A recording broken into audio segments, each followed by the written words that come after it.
name is Brianna Irby. I am number 97 in the offensive line left tackle, and I've been playing with Cali War for about 7 years. To me personally, being a part of this team, it's so much love. It means love. I love all my teammates equally, individually, collectively, and I just want to see people win. And knowing that I can help them win makes me show up and be ready to go. Last season, I feel like I was confident, but I could be more confident. I could be more in tune with what my team needs, and also be more vocal on the field, off the field, on the sideline, encouraging people and letting them know, what I see out there and helping them be better. I wouldn't say we're the underdogs. I would say we're a contender, and sometimes we, go forward to try to accomplish something, and we don't necessarily have everything we need, and so we've been building to gather everything we need, and I feel like this season we have just a little bit more of what we need to get to where we're trying to go. Oh, it would be keep showing up, keep showing us love, we'll keep showing you love, we'll keep showing you, giving you guys a show, because yes, it's a football game, but Cali War gives a show.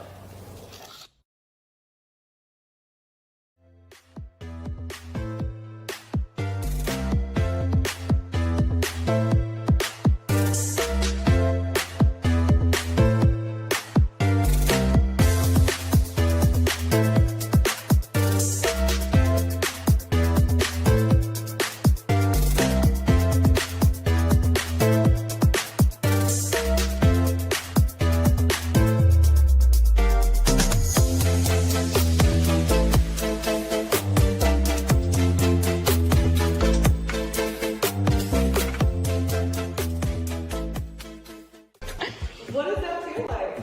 Oh my gosh, when we won the first game, I cried.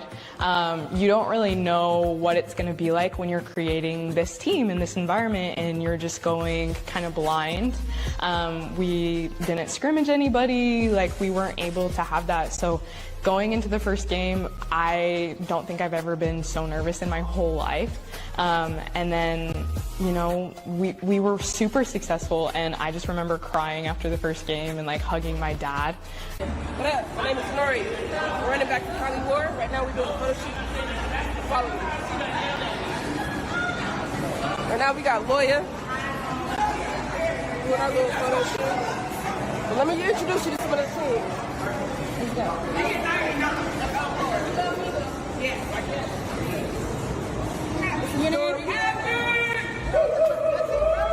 Sorry.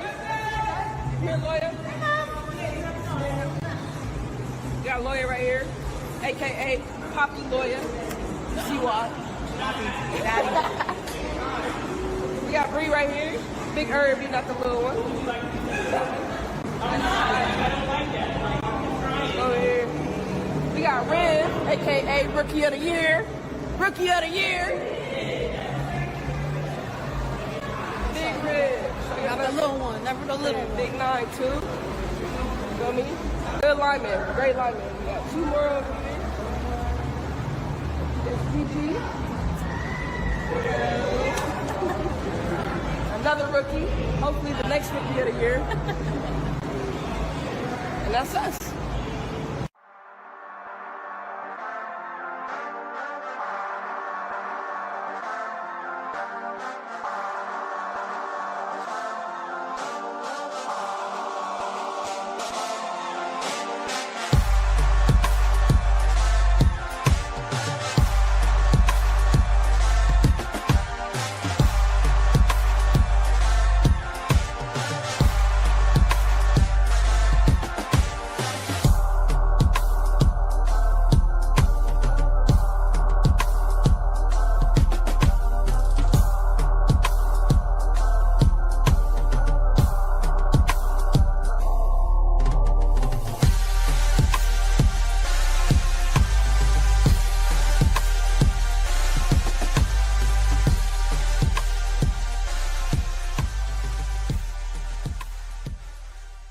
Hi, my name is Dorothy. I've been playing Cali War for 5.5 years, and I play defense line and offense line anywhere coach puts me. It's the vibe, it's the energy. Everyone's been saying it's ring season, but you come onto the field, you come out to practice, people are showing up, people are showing out, their actions are matching up with their words this year. To play football, I've been itching to play football. Watching it on TV, learning how to the simple, the basics, like bettering myself for my teammates. I'm excited to show off a little bit. And when you think about last season, what moment stands out to you the most? Losing. Why? Losing. I'm sick and tired of losing, going all the way till the end and losing it. Like this is going to be different this year. I love you guys. Thanks for watching. Thanks for supporting us. Let's give a good show. I'll give you a good show. You're done.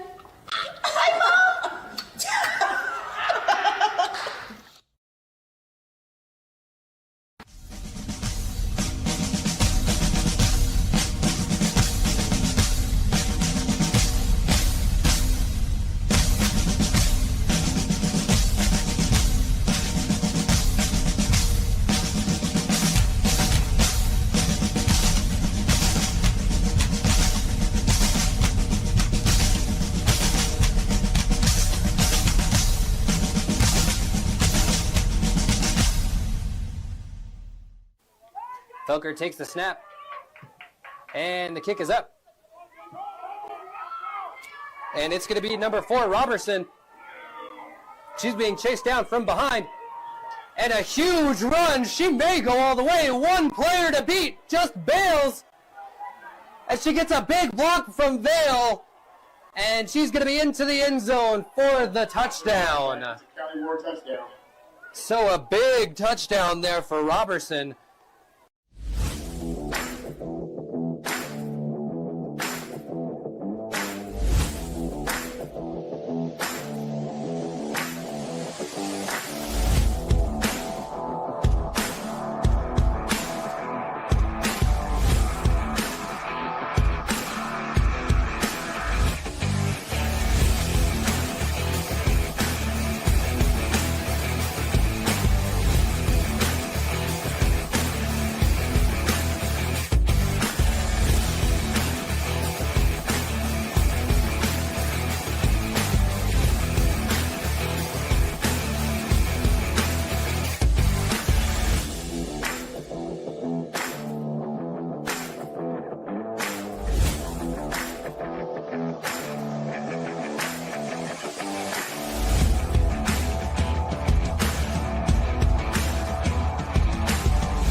Felker on Barrett, and Felker's gonna blitz, and she's gonna have Barrett in the backfield, but Barrett gets away. Another block, and Barrett's gonna be into the end zone for the Cali War touchdown. And the Storm read the play perfectly, but couldn't make the tackle.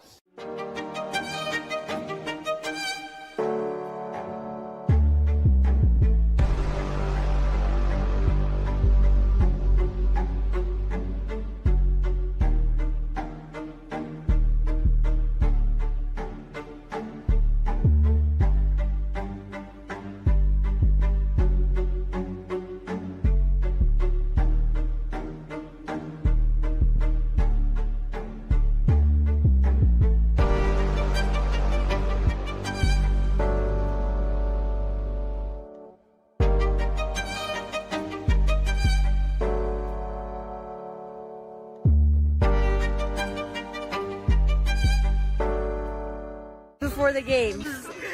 Baby A after the game. This is me before the game. This is Baby B after the game. This is Tanifa before the game. I'm Tanifa. This is me after the game. This is me before the game. This is Sam. Holy crap. This is me after the game. This is me before the game. I'm Jocelyn Putnam and this is me after the game. Yeah, name's Victoria. Here we are. This is Victoria after the game. Yeah. This is me before the game. This is Lindsay and this is me after the game. This is me before the game. This is me before the game. This is me after the game. This is Justine. Oh my gosh. This is me after the game. Hey, this is Nando, and this is Mia Coach P.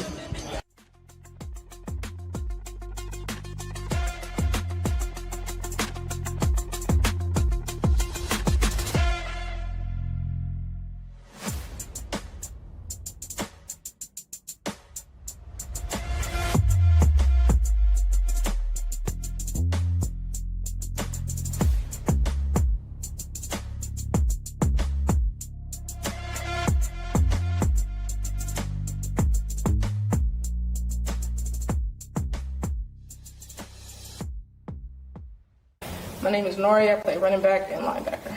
I've been playing with Cali War for, this will be my sixth season.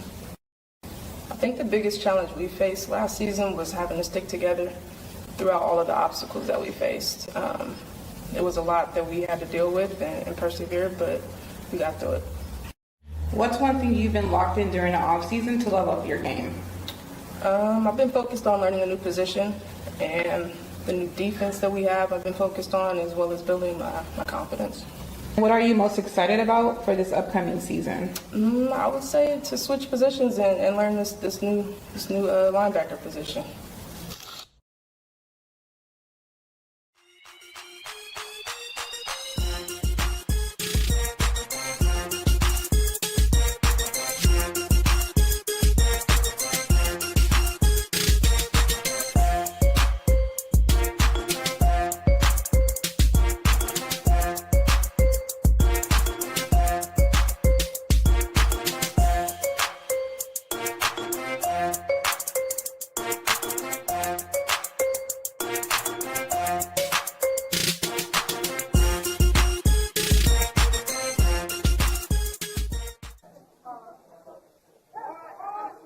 Coach again joined by two running backs. Coach takes a snap. She's looking to pass. It's number 30, Lakita Thompson, with the score.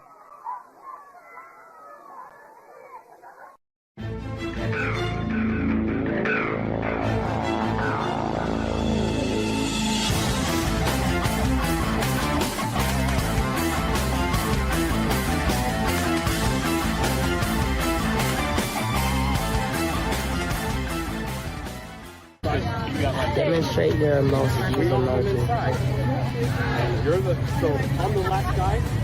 Okay.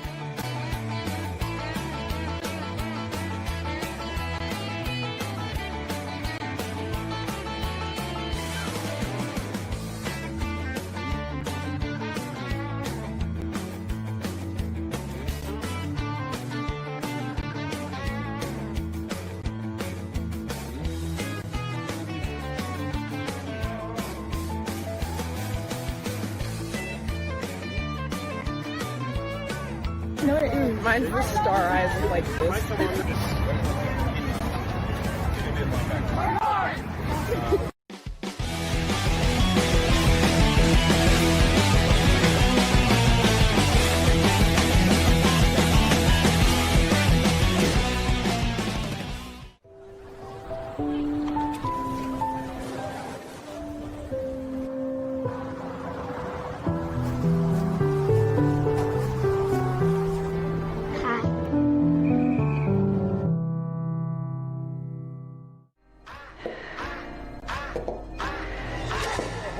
The first out. Barrett breaks a tackle into the edge, picks up a block. He's going to get in a wide open pass and take him down.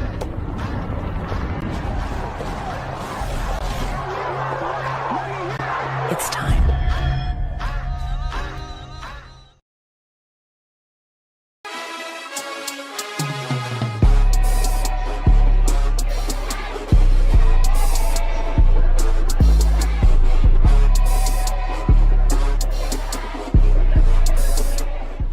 This group right here, all around, is football. We're all football players. Y'all are football players, okay? Down. Contiel is going to go straight ahead. Got a receiver caught touchdown. They're back by him. What? And Houdiniac. Sideline. She works another tackle. There's now one for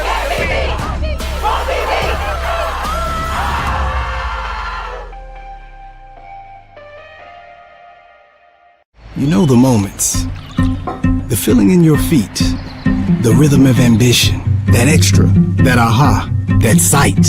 That's something. The click, the shift, the boom, and you're there. The mess becomes a map, and you call it art, or science, or code, because now you know the way forward.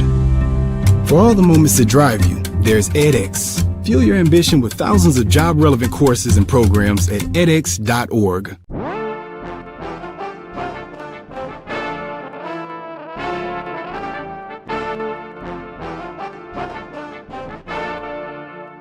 Yo, Jay, what you say?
You know the moments, the feeling in your feet, the rhythm of ambition, that extra, that aha, that sight.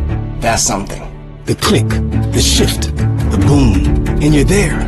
The mess becomes a map, and you call it art, or science, or code, because now you know the way forward. For all the moments that drive you, there's edX. Fuel your ambition with thousands of job-relevant courses and programs at edX.org.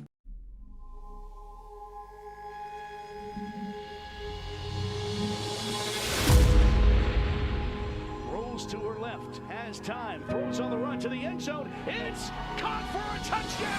Pittsburgh TD. The athletes, they're the backbone of this whole league, and they're just amazing people. They've got amazing stories. Barrett in the pattern, they're looking for her, able to bring that one in, Brianna Barrett. My goodness. I never thought I'd be here. I feel like the best things in life are things that come to you unexpected. So it's been a great journey for me. I know this is where I'm supposed to be. Caught touchdown, Jada Meister. Essentially is true of breaking barriers, right? She could go all the way, and she does. Touchdown. We're shattering the glass ceiling. Great pass up in the air. Touchdown. All of the women role models that we look up to are all women who did things that were not expected. They realize they're pioneers. They realize that the trail that they leave is going to be a path that a young girl can follow. It gives you hope. They believe in themselves, I believe in them, and Frank will believe in all of us, so it just goes with the territory.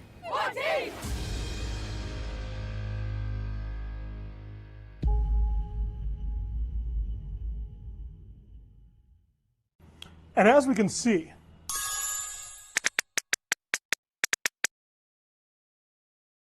the future of technology is with us. You might be thinking, Doc, this is truly amazing. And we got Hey, is the projector ready? Come on, time for a team meeting.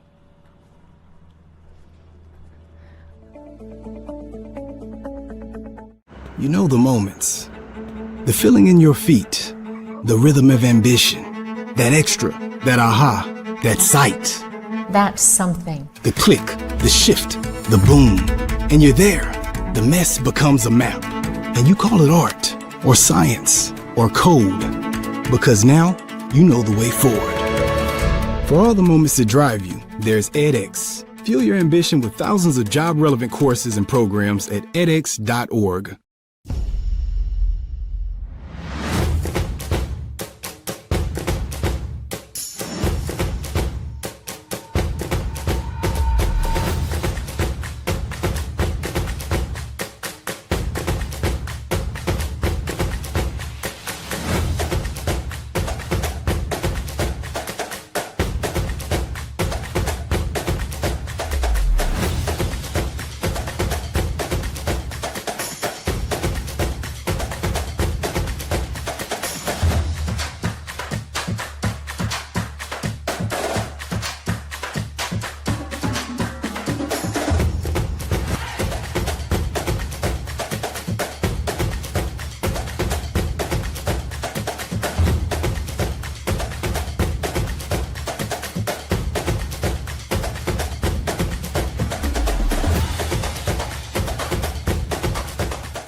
stripes and bright stars through the perilous fight. All the ramparts we watched were so gallantly streaming, and the rockets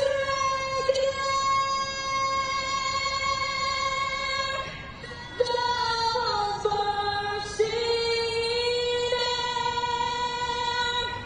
gave proof through the night that our flag was still there.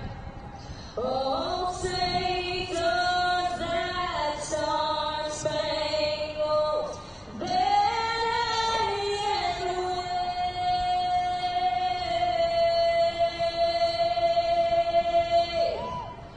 Oh, the lands of the free and the home of the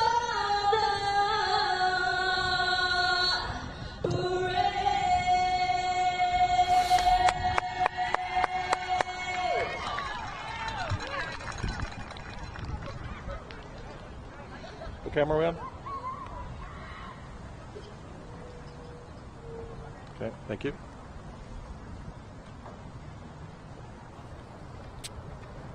The calendar says mid-season, but tonight's Women's Football Alliance matchup has playoff atmosphere written all over it. We welcome you to Culver City, California, as the 3-0 Cali War gets set to play host to a Salt Lake City Wildcat team that is not only undefeated this season, but still undefeated since joining the Women's Football Alliance a year ago. A streak of 13 consecutive games on the line for the Wildcats against a veteran and talented Cali War squad. Can they be the team that can upend the Wildcats finally, or will the Wildcats continue this domination of the Women's Football Alliance that is going on for better than a year to this point? A shot of the opening toss coming up here. We're moments away from the opening kick. It's the Women's Football Alliance on Swerve Sports and Fan Club.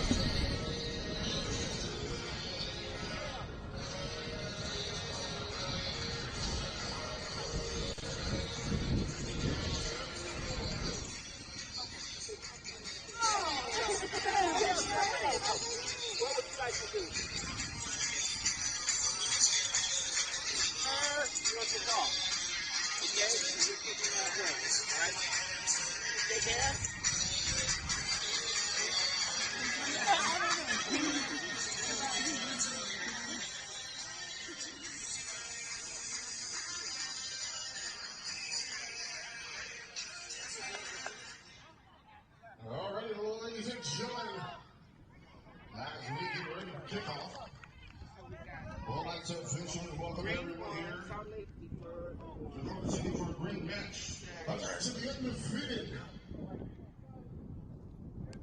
We're in for a treat. We'd like to first welcome our visitors. The War moved to 3-0 a week ago. After starting the season with back-to-back shutout wins, they traveled to Nevada and emerged with a 37-21 win over the Storm to keep their record unblemished thus far.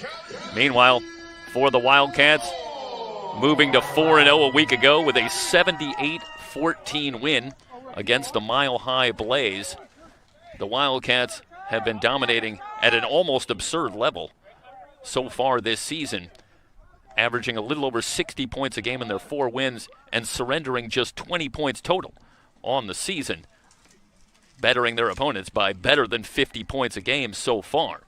But it figures to be a tougher assignment here tonight against the Cali War squad that is not only 3-0 on the season, but a perennial playoff contender. They made the playoffs a year ago before falling to Minnesota in the opening round of the playoffs last year.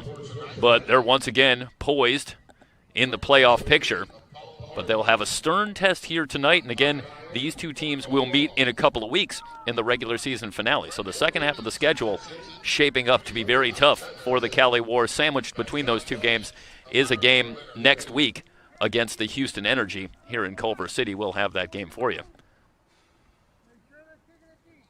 The Wildcats won the toss, elected to defer. So moving back deep to receive the kick, Alyssa Williams. As we are set to get underway. A matchup of undefeateds here in the Women's Football Alliance. Teed up and ready to go. Sage Stewart will kick it away. End over end kick taken at the 22. And picking her way forward out past the 32, the 35 is Nina Claude. So Claude's return sets the War up with solid field position to start. And we'll see quarterback Tanya Ureli Guzman. Guzman seeing all the action at quarterback this season. Chantel Wiggins listed on the roster, but so far not playing this season. The word we're getting, taking the year off. So Tanya Guzman, who is herself an extremely experienced signal caller, will run this offense, and she'll start with Nori Washington in the backfield. Of course, War fans well aware of the leading receiver for the Cali War, Brianna Barrett. We'll be talking a lot about her as Guzman looking up top, and the pass incomplete. The pass intended for Sunfrey Roberson. Roberson moving into a larger offensive role this season after playing primarily defensively a year ago.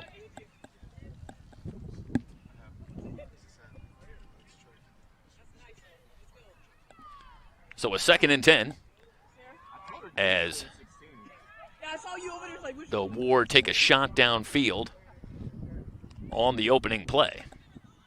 They'll send 3 wide receivers to the left. Washington still in the backfield. And a delayed handoff to Washington on the right side. Picks her way forward for a gain of about 3, sets up a 3rd and 7.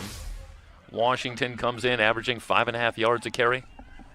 105 yards on the ground so far this season.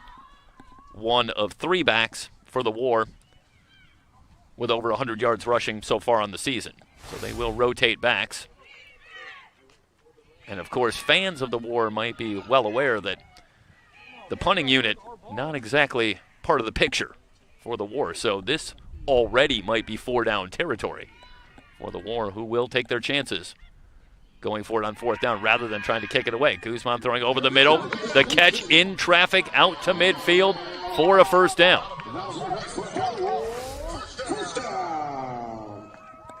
And I wonder on back-to-back receptions, and we'll try to confirm this, if perhaps that is Brianna Barrett wearing. It is, like, I don't like it. Oh, no. Let me correct myself very quickly. That was actually Megan Vale, who came over from the Nevada Storm in the offseason. In her first season with the War, and Vale makes the catch in traffic for a pickup of 12 yards and a 1st down. But I wonder if perhaps that's Brianna Barrett wearing number 2 tonight. She's listed as number 16, but do want to be flexible here. We'll try to confirm that. Receivers left and right, 1st and 10. Guzman looking to throw again, under pressure and sacked. Back at the 41-yard line. Off the edge, Jocelyn Putnam. Putnam, veteran linebacker, able to beat the block and get in. Guzman, no chance. The Wildcats, so far this season, list themselves as having just 2 sacks as a team, but Putnam, interestingly, leads the team with 6 tackles for loss. So I don't know, perhaps she's not getting full credit for what might be a sack or 2 on the season, but at least by the stats, that's her 1st sack, but she's no stranger to getting into the backfield and disrupting play. 2nd and 16, quick screen, nothing doing. Getting back to the line, and it leaves a 3rd and very long.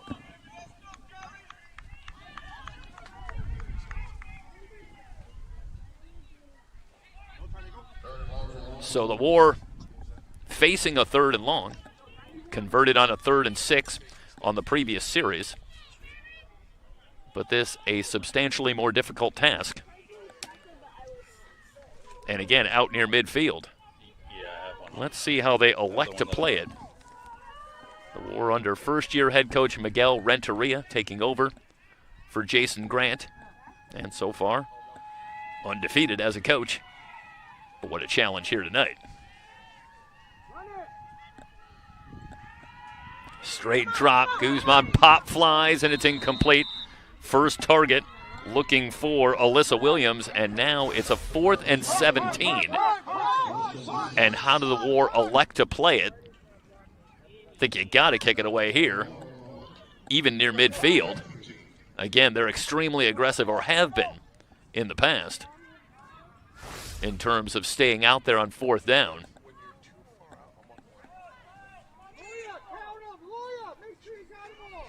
So retreating back deep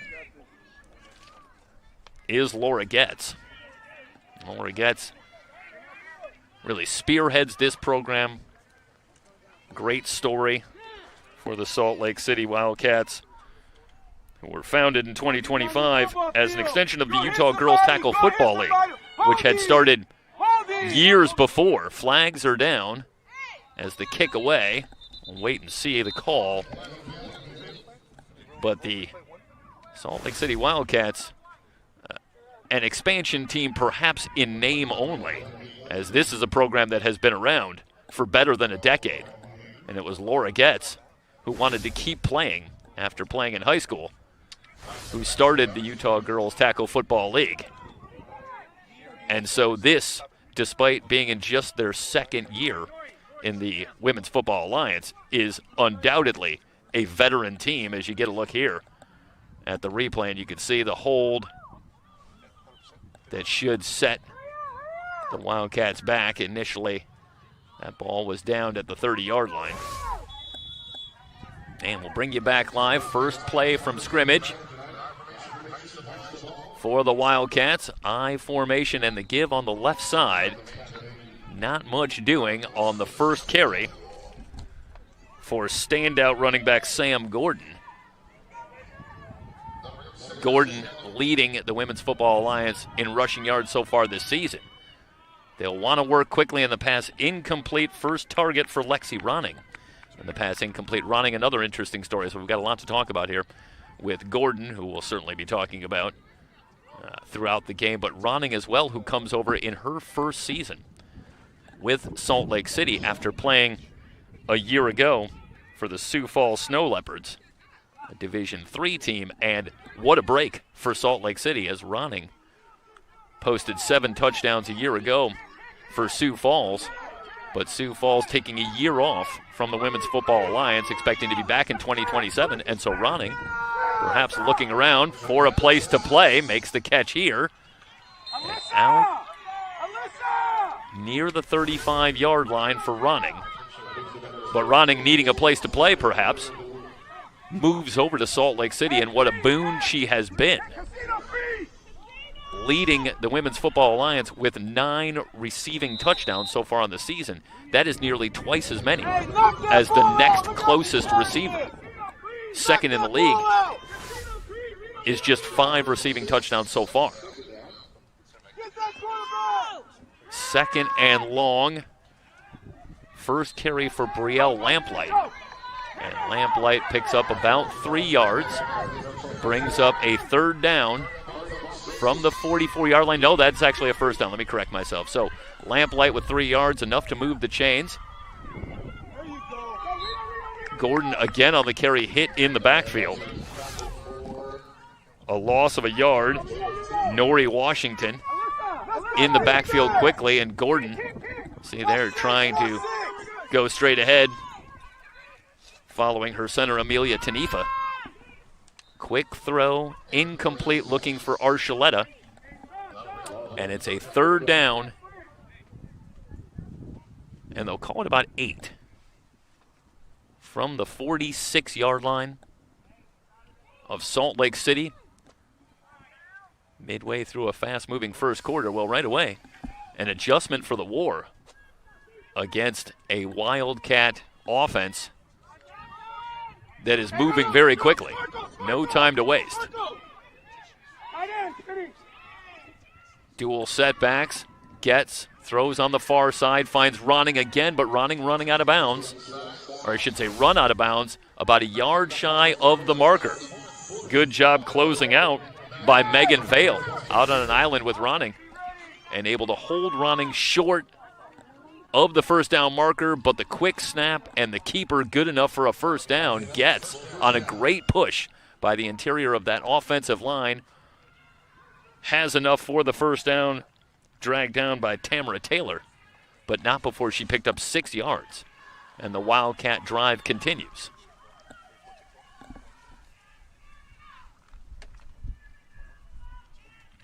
First and 10 from the 33. Clock moving. 7:07 and counting remaining in the first quarter. Just underway, no score. It's the Women's Football Alliance. On the run, Gets, completes, has a first down and more. And a big hit from Williams as Latika Thompson was struggling for more yardage, stayed up just long enough for Williams to deliver the stick. Nonetheless, the Wildcats do have enough for the first down. Watch here, we'll get you down at field level. And Williams laying the lumber. And so far, not a whole lot on the ground for a Wildcat team that has been piling up the yardage on the ground so far this season, up over 240 yards a game in the 4 wins. But these are the top 2 defenses in the Women's Football Alliance. So it should be tougher here tonight, though the Wildcat drive has them in war territory with a 2nd and 10. Gets deep drop, quick throw, incomplete. Looking for Thompson in the flat. It's a 3rd and 10.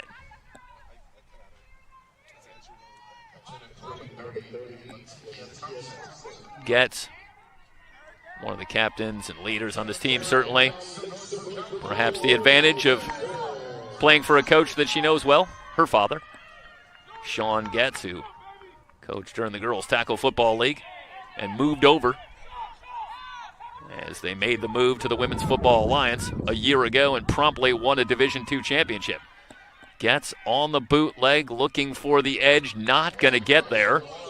Brought down at the 29-yard line by a slew of war tacklers. Vale among the first to get there. Brings up 4th down again. There you see Sparkle Doucette, one of the leading tacklers as well for the war. Finishing off Gets. It's a 4th down. And indeed, Gets not only didn't pick up much yardage, she lost a yard. Back to 4th and 11.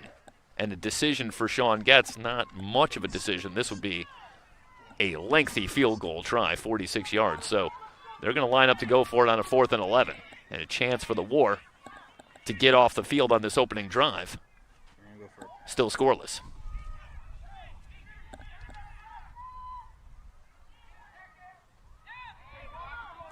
Gets from the shotgun, empties the backfield.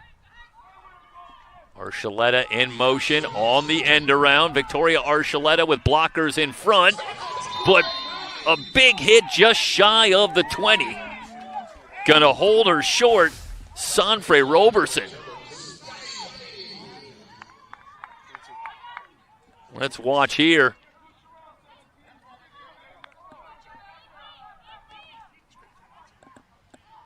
On the big hit. And the war come up with the stop. Archuleta brought down at the 22, a couple of yards shy of the first down marker. And the teams trade stops on their opening possessions. And despite both teams having undefeated records so far this season, I have the feeling that the longer this goes, still a tight game,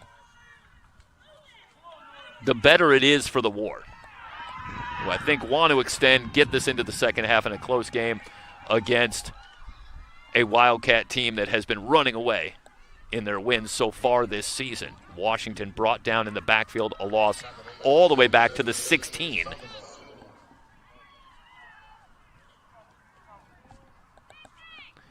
So it's a 2nd and long.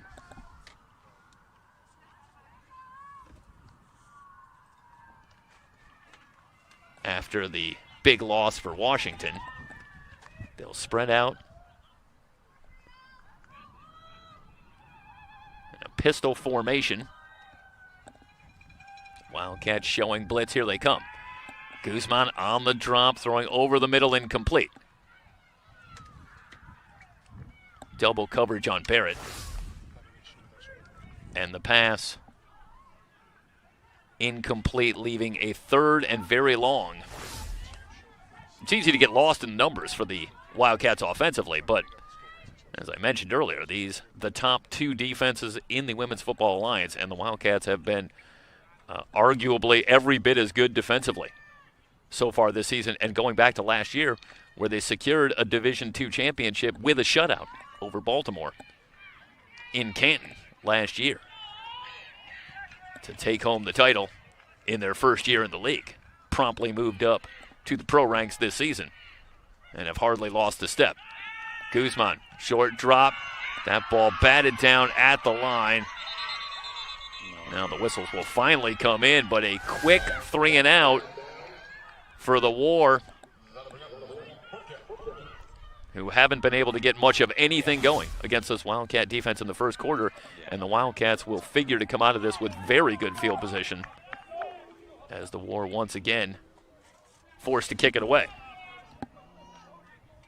Jennifer Nunez back deep to kick it away for the War. This kick will come from inside their 10-yard line.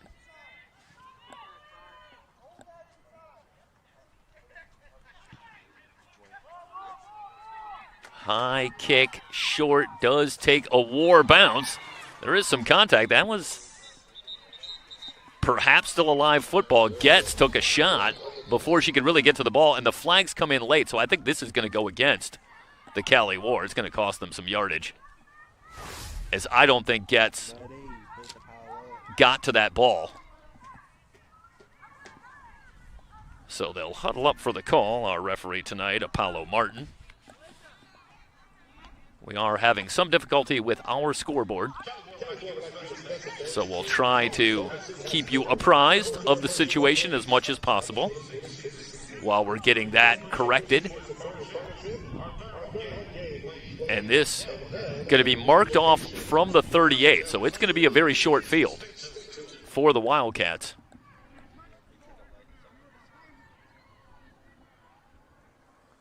And the pressure amps up on the War defense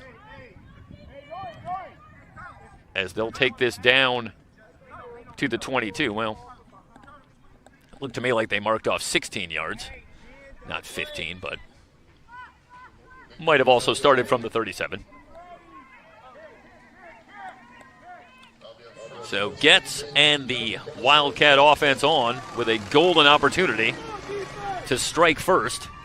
Here late first quarter, they'll overload the right side momentarily. Now Archuleta going to move to the left. Receivers left and right, empty backfield. For Getz, on the keeper, Getz running right. Able to slip out of one tackle. She's inside the 20, makes a move at the 15, and now down inside the 10. Good running from Laura Getz, who comes in with 91 yards rushing over the first 4 weeks. So this isn't a huge part of what they do, but Getz flashes the running ability that certainly is there. Nearly 4 yards a carry. And that one good for 15 yards down to the 7-yard line. So now the Wildcats on the doorstep, looking for the lead. Gordon back in the backfield, I formation with Lamplight up front. Straight drop, Getz looking for Gordon, who absorbs a big hit from Smitty Jones. Jones had that play well diagnosed. And the veteran linebacker, Smitty Jones, back for her 12th season. And Gordon does a good job to hold on to that football as Jones delivered another big hit. Well, the War have certainly established their physicality so far in this matchup, going back to the big hit by Williams on the previous drive as well. But it's the Wildcats who have been able to move the football. And with a chance here, inside the War 10, Getz with time, looking into the end zone, incomplete. The coverage was excellent. Vale all over Archuleta. No room for Getz. And now it's 3rd and goal from the 7. Both quarterbacks in this matchup have been incredibly efficient. In fact, neither has thrown an interception on the season so far. Getz leading the WFA in quarterback rating, 14 touchdowns, no interceptions on the season, and they're recognizing the coverage. No place for Archuleta. Gordon cuts it back to the goal line, in for the touchdown. And Sam Gordon, who is familiar to many football fans, an internet sensation going back to her days playing Pop Warner football and flashing this kind of brilliance from the outset. And they're in some trouble, 5 yards out, but makes a move, lowers the shoulder, gets in the 7-yard touchdown run for Gordon. Gives the Wildcats the lead. They'll line up. They'll go for 2. And they've got it. 8-0 as the Wildcats draw first blood. You're watching the Women's Football Alliance on Swerve Sports and Fan Club.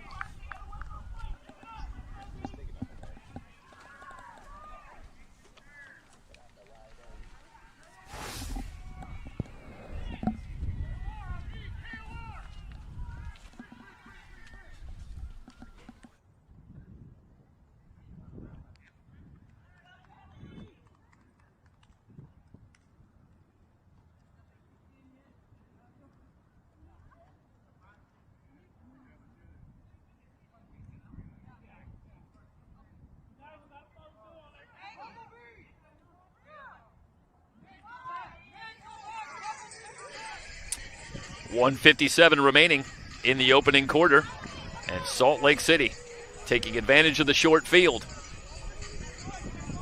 Starting from the Cali War 22, they get the run from Getz to set them up inside the 10. And then Sam Gordon with the touchdown run, her 7th on the season, to give the Wildcats the early lead. Now the War will look for an answer. Low kick taken at the 22.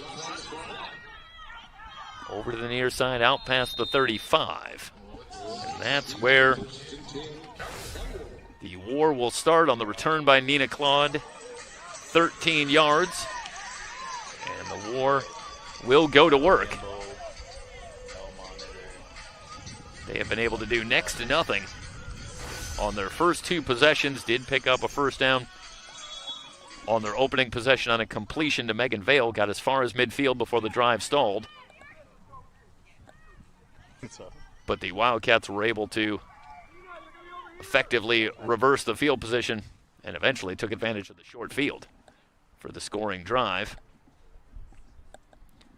So Guzman brings on the offense. They'll send Claude Barrett to the near side. Pistol formation. Washington continues in the backfield. When we mentioned Brianna Barrett, the MVP from a season ago, Washington hitting the backfield again, going to be brought down by the second wave for a loss on the play. Initially the chance for Haley Saldivar, but eventually, after Washington was able to slip one tackle, it was Jocelyn Putnam.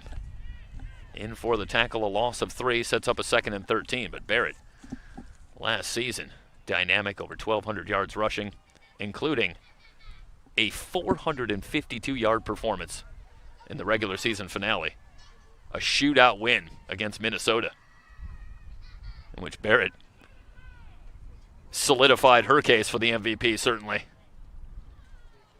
with that sensational effort. Of course, the Lynx got a measure of revenge a couple of weeks later in the playoffs as they knocked off the War 37-26 to end the War season last year.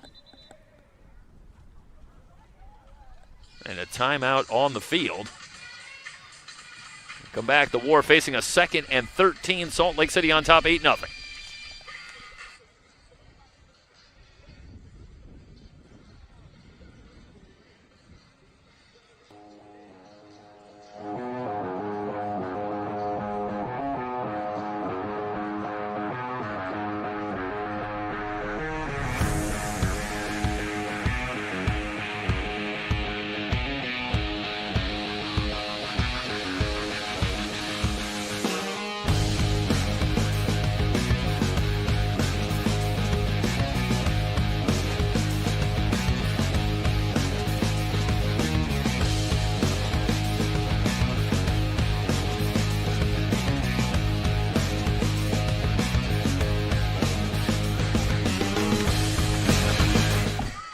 Second and 13. Under a minute to go in the opening quarter. And the War still looking for answers.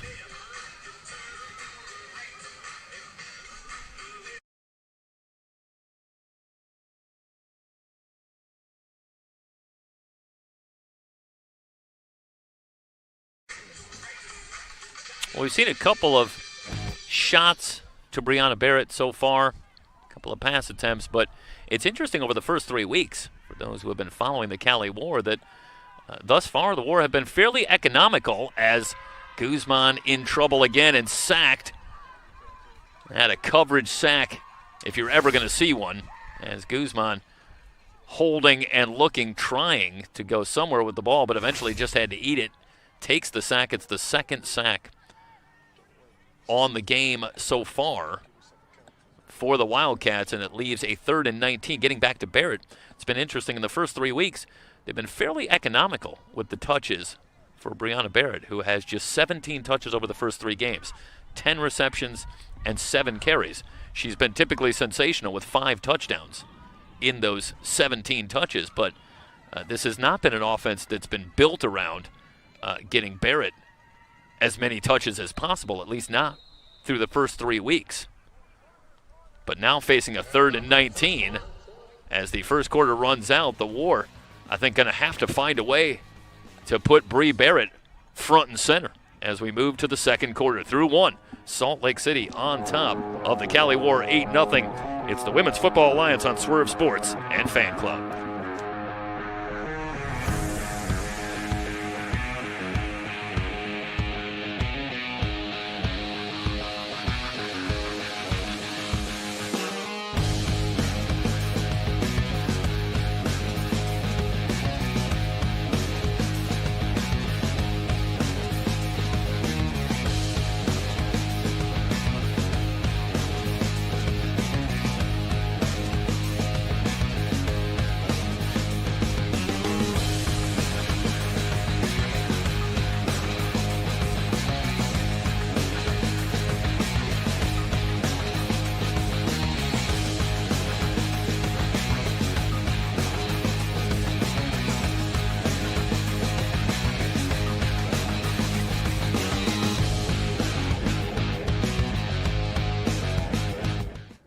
Third and 19 for the War. Football resting on their own 26-yard line.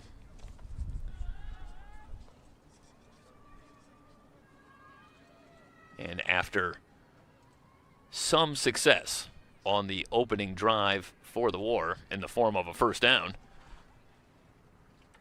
you wonder if perhaps they are not down to negative yardage so far in the game. The next 2 possessions have seen the War going in the wrong direction. Now it's 3rd and 19. Quick throw from Guzman, looking deep for Williams in the pass.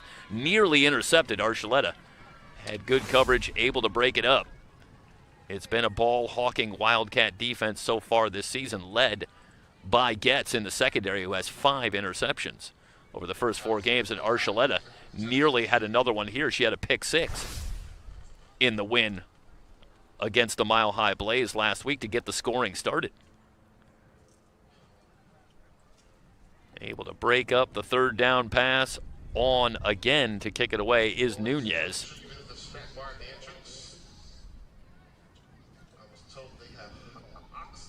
Already the 3rd punt for Nunez. Gets this one away, a low kick. Now takes a war bounce out to the 46. They'll spot at the 47, so a 27-yard punt from Nunez. Another short field for the Wildcats, early 2nd quarter.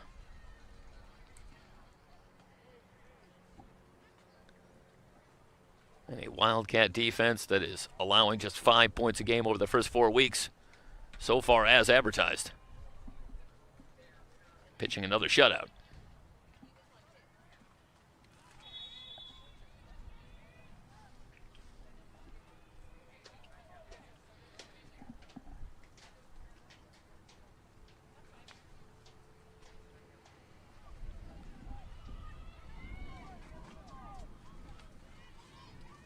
From the 47, high formation backfield.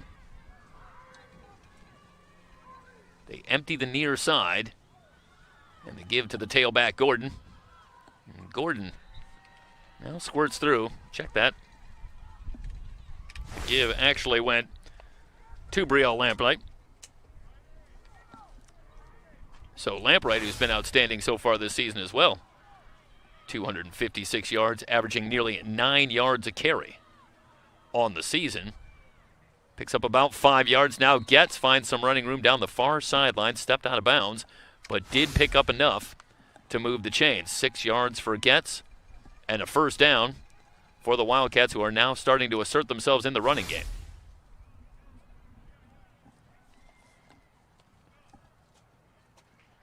They move it to the War 42 and have a fresh set of downs. Gordon back on in the backfield.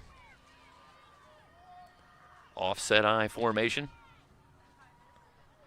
On the right side, once again, Lampright stood up after a gain of about 5 yards. Jones and Nunez combining on the stop.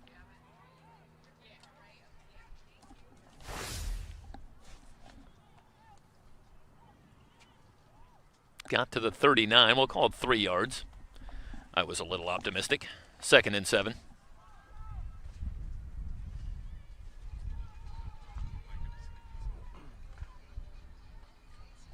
Getz continues to work under center. Inside handoff, big hole into the War secondary, and another 1st down. Gordon on the carry.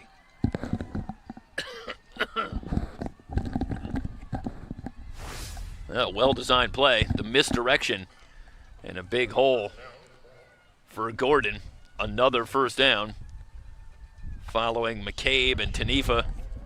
The interior of that Wildcat offensive line opening up a big hole for Gordon, who went for 150 yards and a couple of touchdowns in the win last week against the Blaze. Getz with dime, pumps, fires, completes, finds Gordon. Gordon slips out of one tackle, brought down at the 7-yard line. Another 1st down for the Wildcats. As Gordon open, makes the catch, and Jones prevents the touchdown. But the Wildcats are inside the 10. They're on the move again.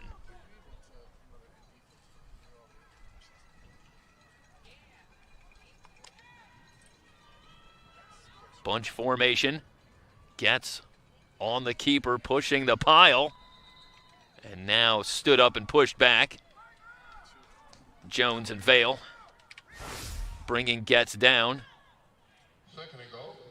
Might have got a couple of yards with forward progress. Indeed, they'll give Getz more than a couple of yards.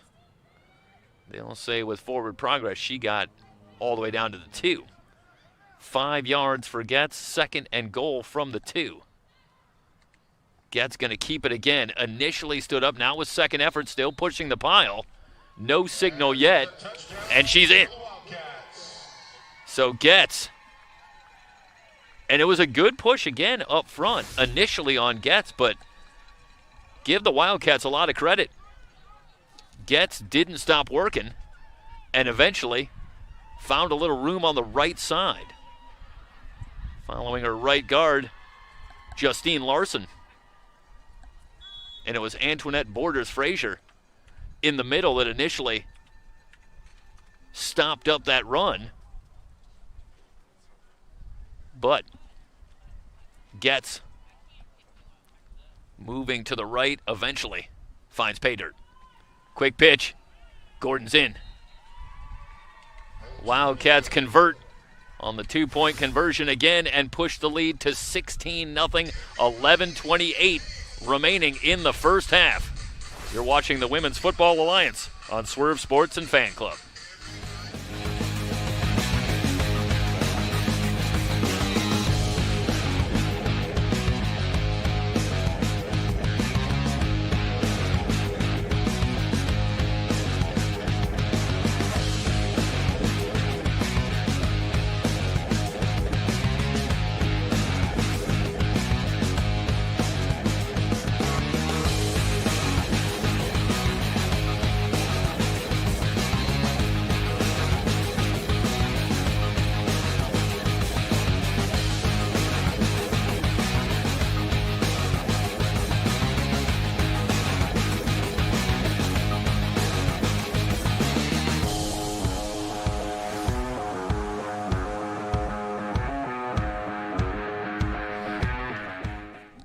Back-to-back scoring drives for the Wildcats.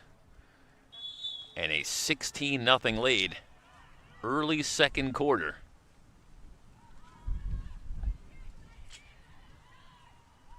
Short kick taken at the 25. Out to the 35 and to the 42. Claude again on the return, 17 yards. Good field position for the War. But they've had trouble running the ball so far. Nori Washington primarily. And Guzman struggling through the air. There is some wind certainly here in Culver City tonight. Not great conditions to throw the football. Otherwise, another beautiful Southern California evening, but the wind presents a bit of a challenge. 3 wide receivers to the left. Guzman under pressure. Gonna be sacked once again. 3rd sack for the Wildcats, and immediately it's a 2nd and long. Putnam into the backfield again quickly. And it's Sydney Sessions who finishes off Guzman back at the 35, but Putnam again into the backfield, pressuring Guzman. And Sessions gets there on the 2nd wave. And the War having a lot of difficulty protecting Tanya Guzman so far. 2nd and long.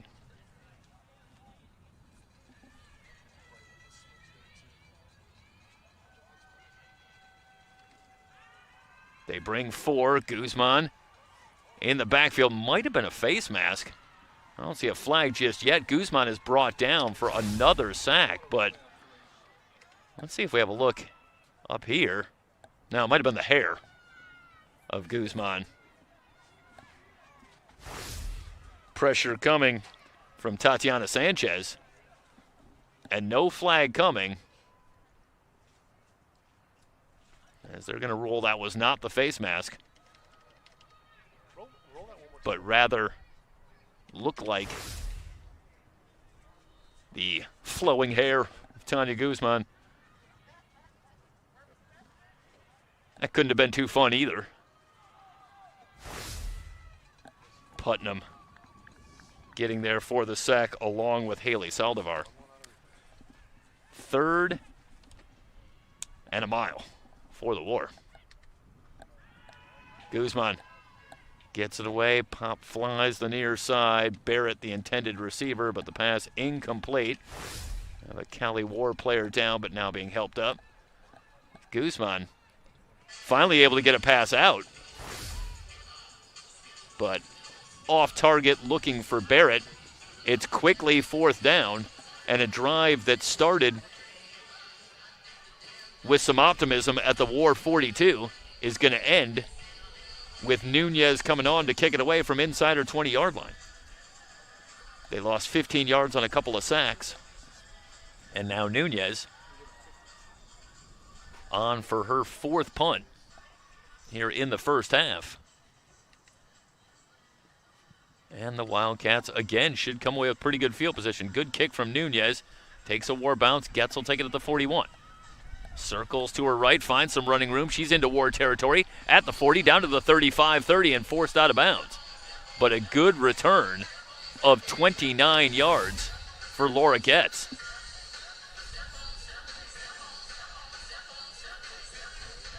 Able to make the move on Vale and find some running room, and finally, it's Caldwell, the leading tackler for the War on the season, who forces Getz out of bounds at the War 31. So it'll go down as a 28-yard return and another short field for the Salt Lake City Wildcats. Well, they answered a lot of questions about making the jump from Division II to the pro ranks right away. Getz looking deep over the middle, the passing intercepted. Barrett with the interception and has some running room out past the 35, 45, out to midfield. Barrett looking for a block at the 35. Finally brought down inside the 25.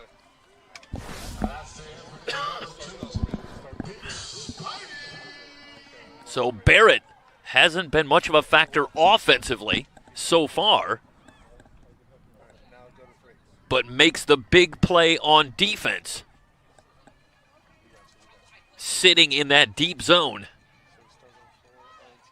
And the pass offline from Getz, her first interception on the season.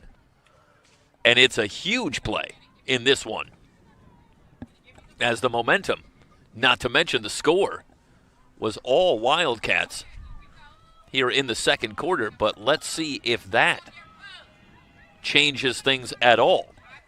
Still been a mighty struggle for the War offensively, but now they have the short field and a chance to cut into this deficit. Barrett solo to the right. They'll fake the handoff. It's Williams on the keeper. Spins out of a tackle. Williams looking for the corner, dragged down near the 20. But a pickup of about 3 yards and a 2nd and 7.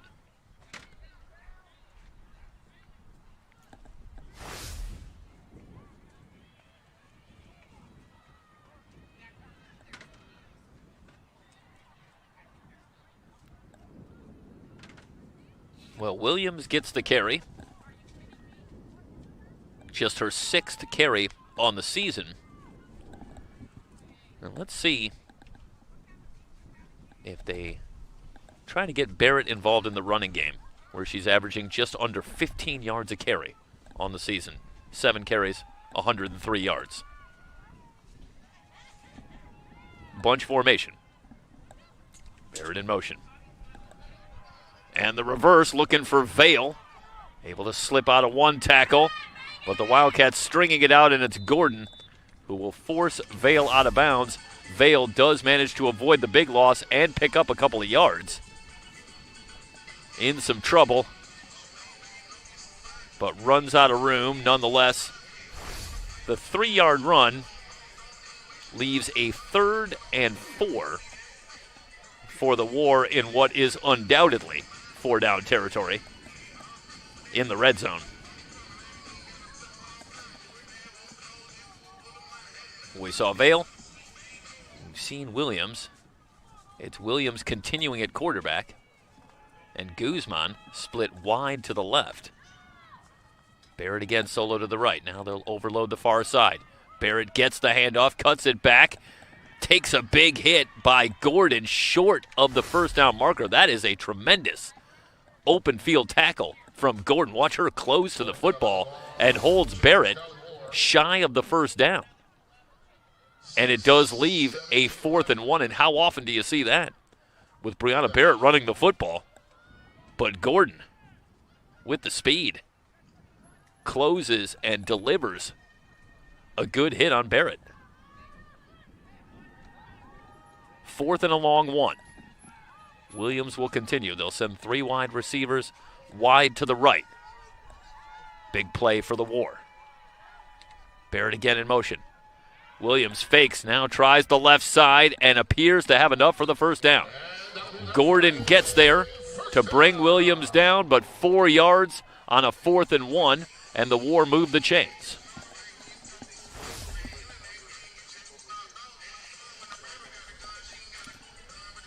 So the War not only get a fresh set of downs, but they'll be happy to run a little more clock, give their defense a chance to rest. Time of possession been dominated by the Wildcats here in the first half.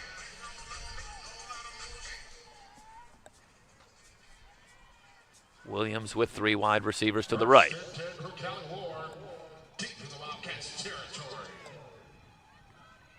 Again, Barrett in motion.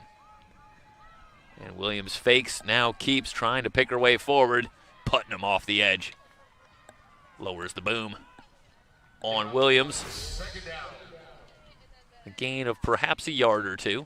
It'll come down to the spot.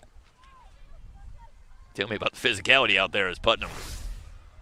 Seen a couple of big hits from the War defensively. But the Wildcats certainly delivering their share of hits as well. Couple of yards for Williams, a 2nd and 8. Clock moving. Midway through the 2nd. War trying to punch it in after the big interception by Brianna Barrett.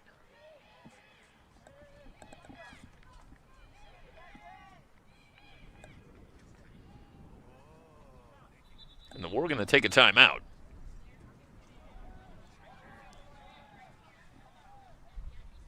Second quarter from Culver City. And Salt Lake City on top 16-0. It's the Women's Football Alliance on Swerve Sports and Fan Club.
Second down from the Wildcat 11. 8 yards to go for the War. Guzman back at quarterback with Nori Washington in the deep eye.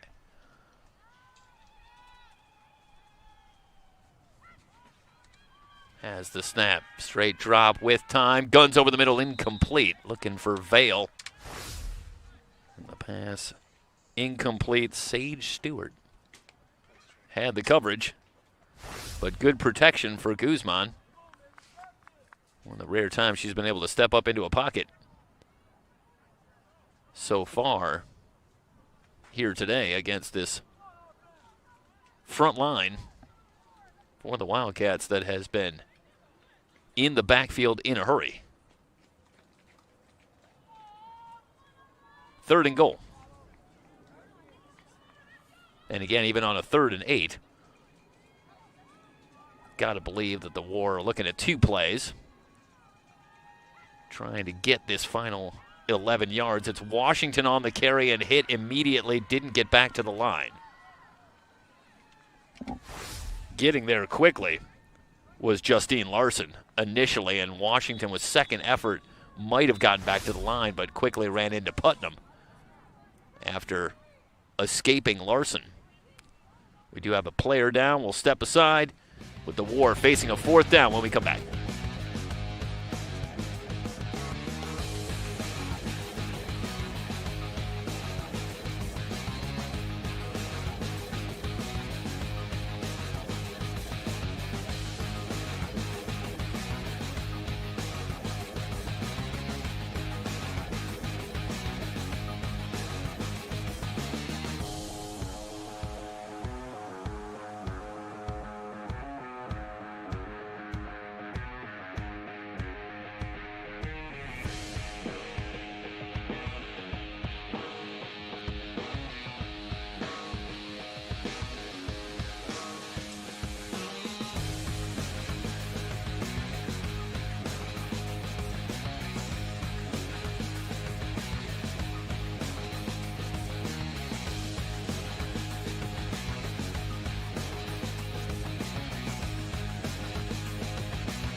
Dorothy Day up to her feet and heading off the field on her own power. Always an encouraging sign. And now a 4th down for the War, who will go for it. From the Wildcat 13, they need the 3-yard line for a 1st down.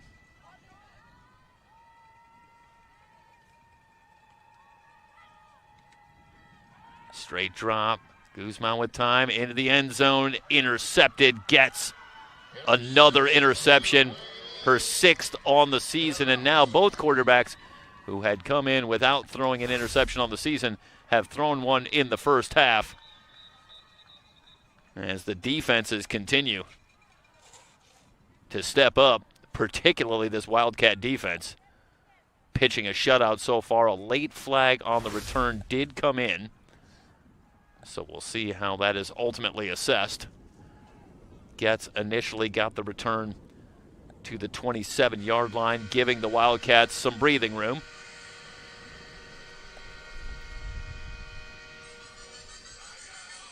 But it looks like this one is going to go against Salt Lake City.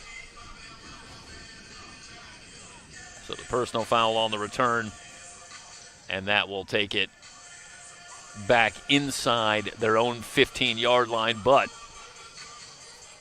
the Wildcat defense able to turn the War away as they got it as far as the Wildcat 11. But on a 4th and long, Guzman trying to squeeze it in, and gets with her league-leading 6th interception on the season from her safety spot. Now she'll return to lead the Wildcat offense. The Wildcats on top by 16.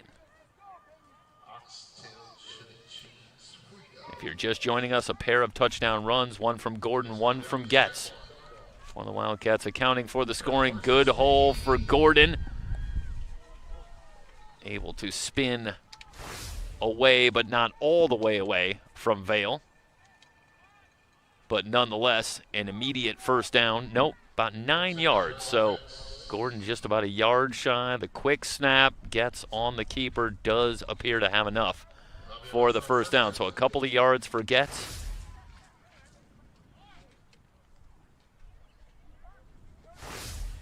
Interesting. Getz with 23 rushes over the first 4 games, but that's going on about 6 a game if you figure out the average. But she's got to have at least that many in the first half, if not more.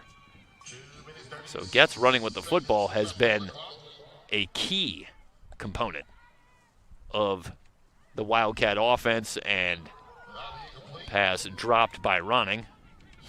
Brings up a 2nd down and 10, and you wonder if that is just something that Laura Getz is seeing as the play develops, or if that was part of the game plan all along. But it is nonetheless noteworthy that Getz, who has not been a principal part of the running attack over the first 4 weeks, has been a big part of it so far here tonight.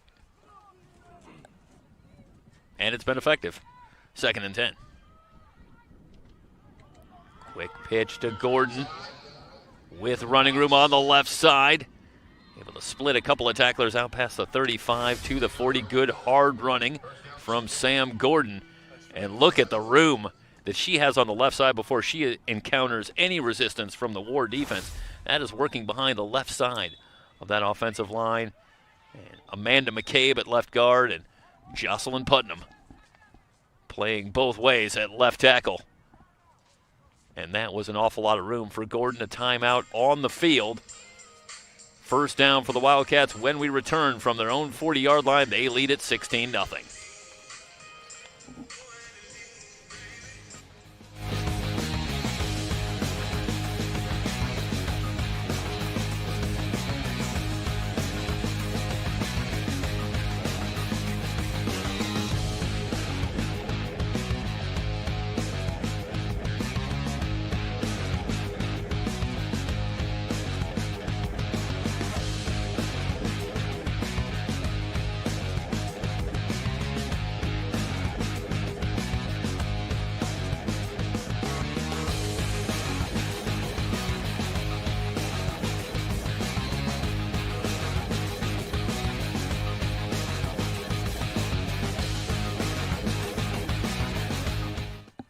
Wildcats have it to their own 40, and I don't think it's a stretch to say that if the War really have any hope of getting back into this one, reversing the trend, they have got to come up with a stop here.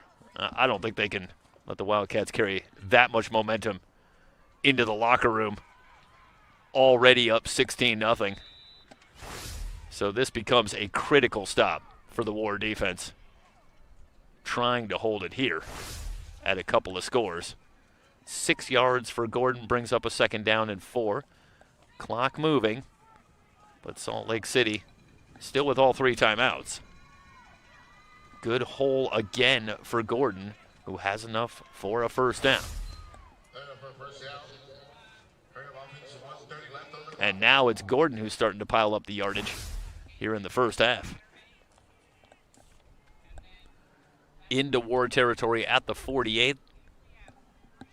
Clock moving, 1:26 and counting. They'll send both wide receivers to the left. Getz on the right side, and Antoinette Borders-Frazier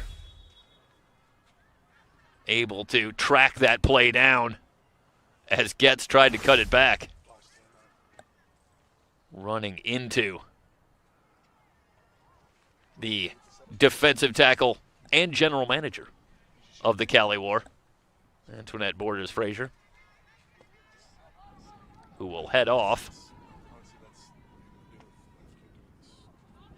Antoinette Borders-Frazier, another rarity in football, a grandmother. 2nd down and 7. as the Wildcats going to take a timeout. 1:14 remaining in the first half, and Salt Lake City on top 16-0.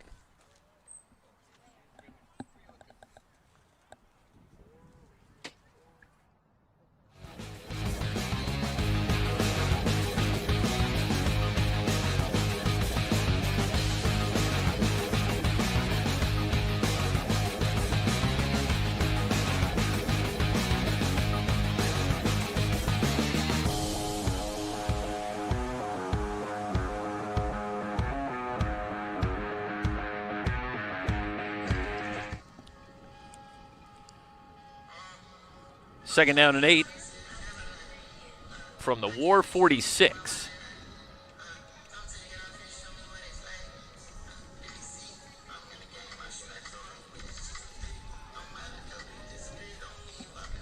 Getz with Valerie Tanner, Sam Gordon in the backfield. Second down with 1:14 left on the clock. And the War, you got to believe, starting to crowd the line. Gordon on the pitch, all kinds of room on the right side. Cuts it back inside the 35, brought down by Williams at the 32. But another chunk gain in the running game for Gordon, who moves the chains.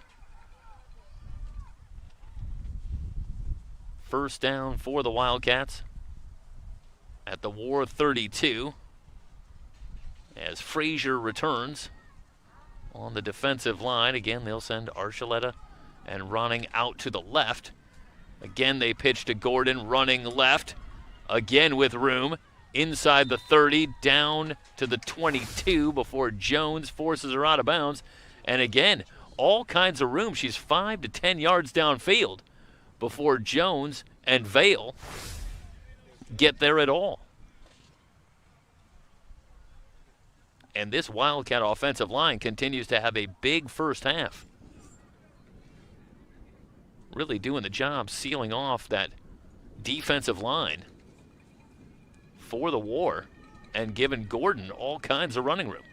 Under a minute to go, but the Wildcats knocking on the door. They're inside the 25 at the 23. Quick throw, a completion to Archuleta. Archuleta hit and brought down after a gain of perhaps a yard or two. This was a second and short, so it is good enough for a first down, but at this point, the clock perhaps becomes the bigger factor than the down. A timeout on the field. 36 seconds remaining in the first half. First down for Salt Lake City in the red zone. Nope, just shy of the red zone at the 22 when we return to Culver City.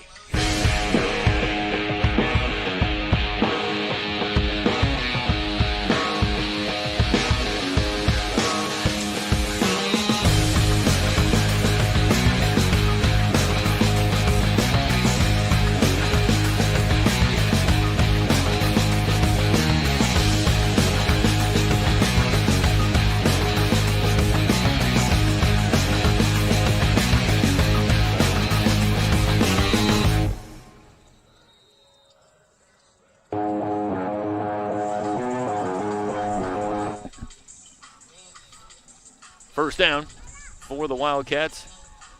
They have it at the War 22. 36 seconds remaining in the first half. Gordon off tackle on the left side. Another good hole into the red zone down to about the 14. It's shy of the first down, so the clock's going to move. Second down and short. Again, Jones with a little help from Caldwell, back live, gets on the keeper, didn't get there. And now the Wildcats going to have to burn a timeout. Frazier blowing that play up shy of the first down marker. Brings up a third and short, but down to 16 seconds. Well, they have signaled now that Getz might have gotten enough for the first down. It looks like she did. But again, the clock, the more principal number at this point at 16 seconds.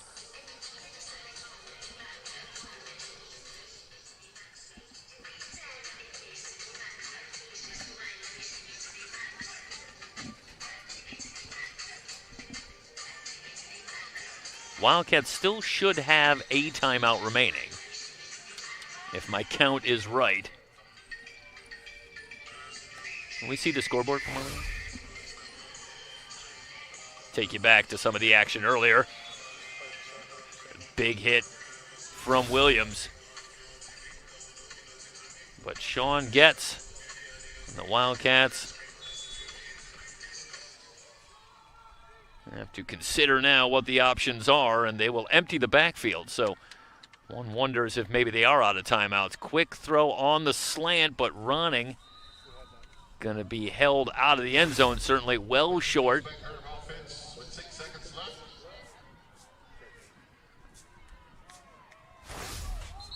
So Ronnie would bring it back live, trying to run one more play. The clock showing 0-0, and it is halftime. So the War managed to keep the Wildcats out and preserve the deficit at 16. Halftime from Culver City. Salt Lake City on top of the Cali War, 16-0.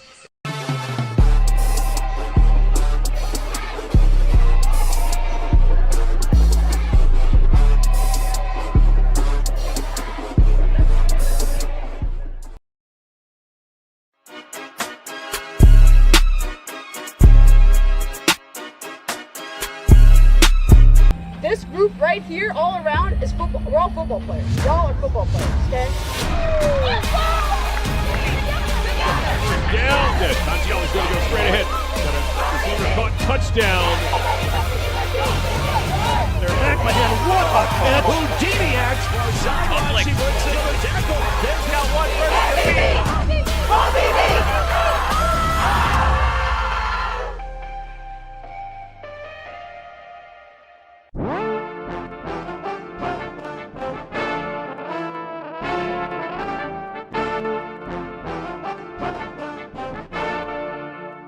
Yo, Jay, what you say?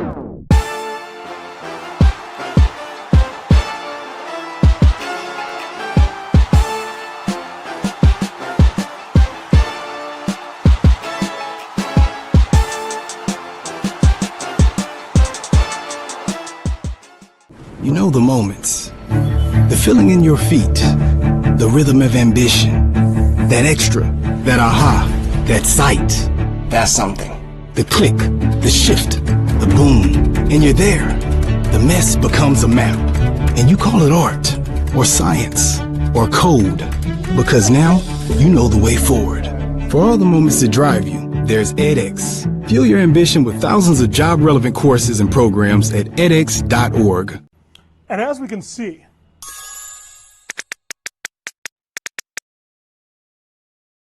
the future of technology is with us.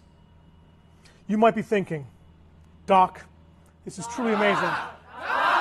And we got. Hey, is the projector ready? Come on, time for a team meeting.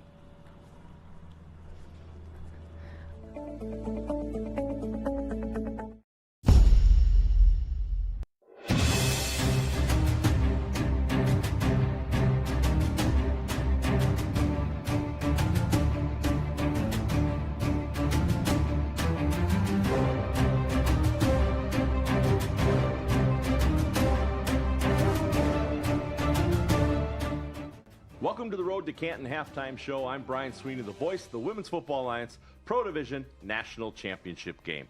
With me, as always, is Alex Weston. Alex, how the teams play in these final 3 weeks will dictate if they're on the road or at home on their own roads to Canton.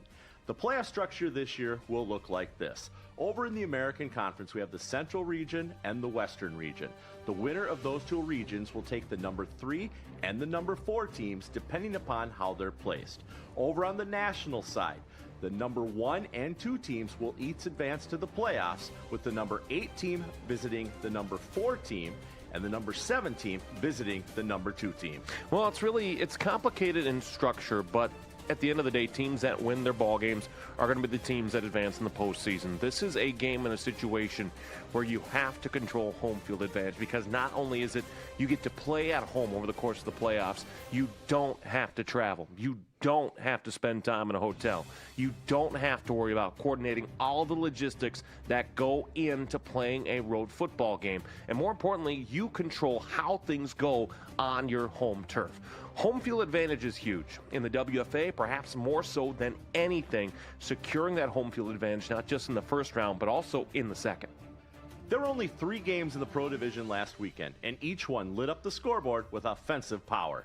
The Pittsburgh Passion finished the road portion of their schedule with a perfect 3-0 as they traveled to play the Cincinnati Cougars.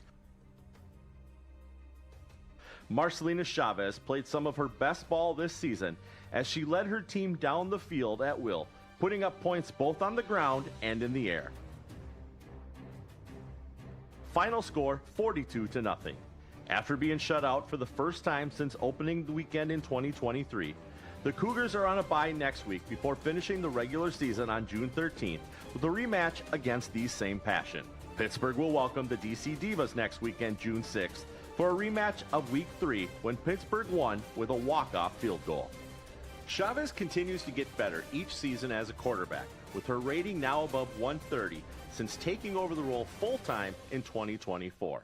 For Cincinnati, they came into this game as the #1 defense in the National Conference, having only allowed 7 points per game. Well, and that's just a testament to where Pittsburgh is at, because you have all things offensively working for them.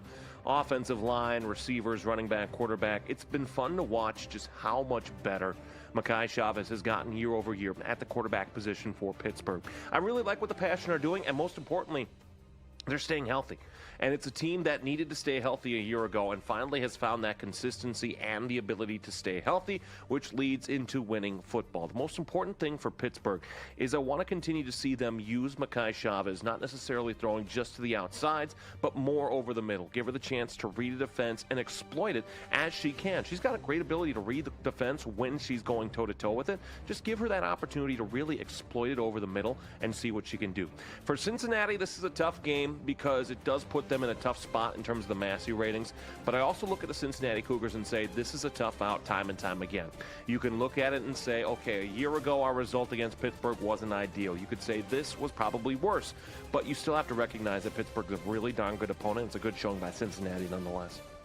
The Mile High Blaze look to get back to 500 as they travel to play the Salt Lake City Wildcats. Since joining the WFA as a Division II team in 2025, the Wildcats have been nearly unstoppable, putting up an average of 56 points a game behind the arm of Laura Gates and the legs of Sam Gordon.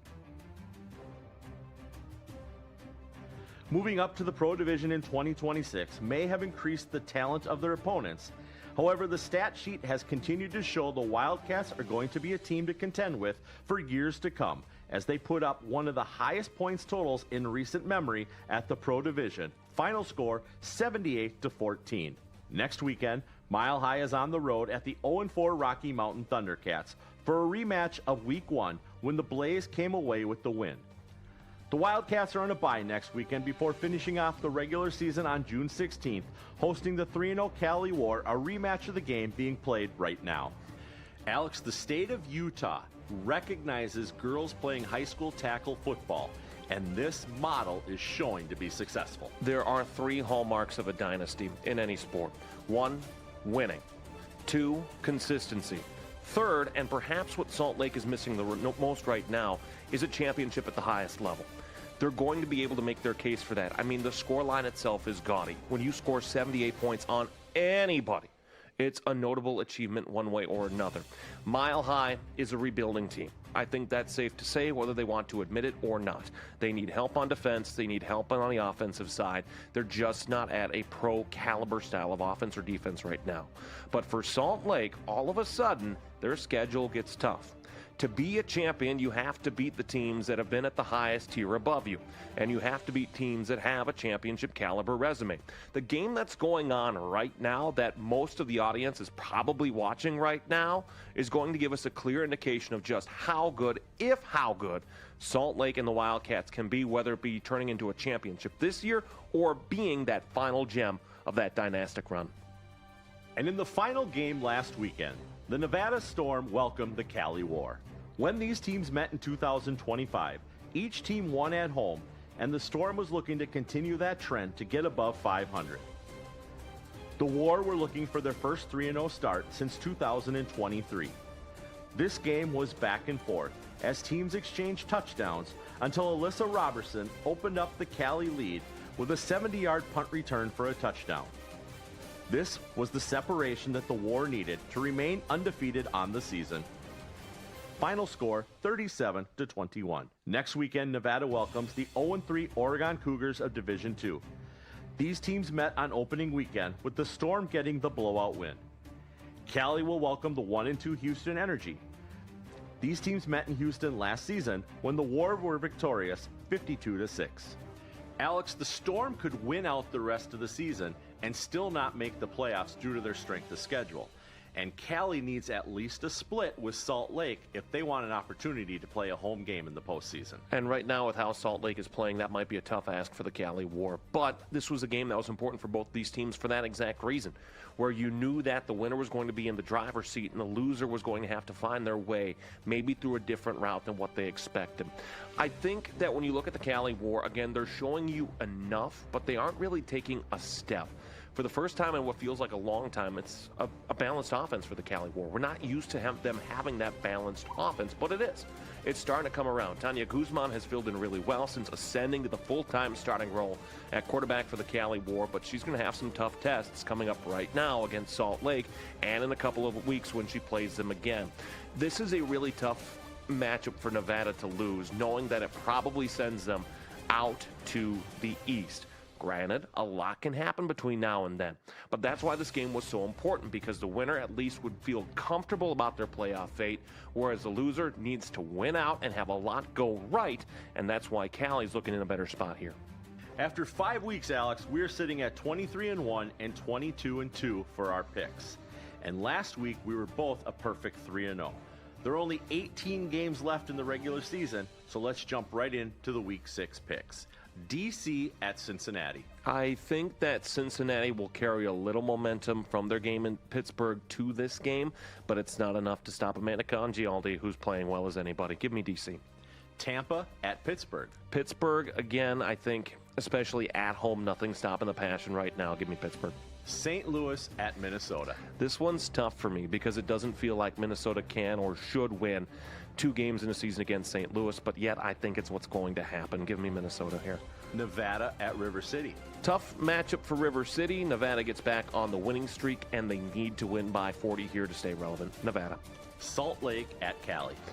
I feel like with how Salt Lake is rolling right now, they have the money in their pocket with which to win, and I'm not sure that Cali can match up with them in a track meet. If they do, they have to play with motion. They have to play with up-tempo offense. I don't think it's enough. Salt Lake.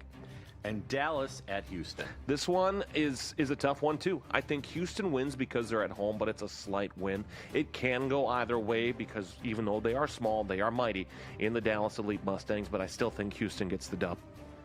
Playoff seeding is starting to fall into place, and we will decide in the last 3 weeks who moves on into the postseason. Enjoy the second half of your game, and we'll see you next week on the road to Canton.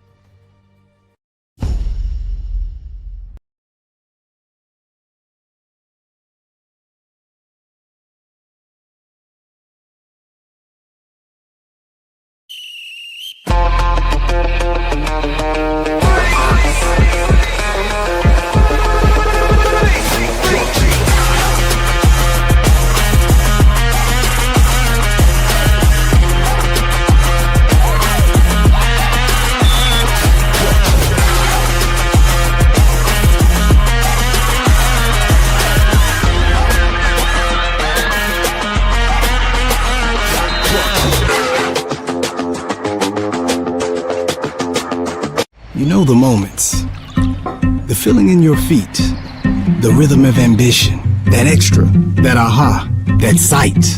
That's something. The click, the shift, the boom, and you're there. The mess becomes a map, and you call it art, or science, or code, because now you know the way forward. For all the moments that drive you, there's edX. Fuel your ambition with thousands of job-relevant courses and programs at edX.org.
some of the first half highlights.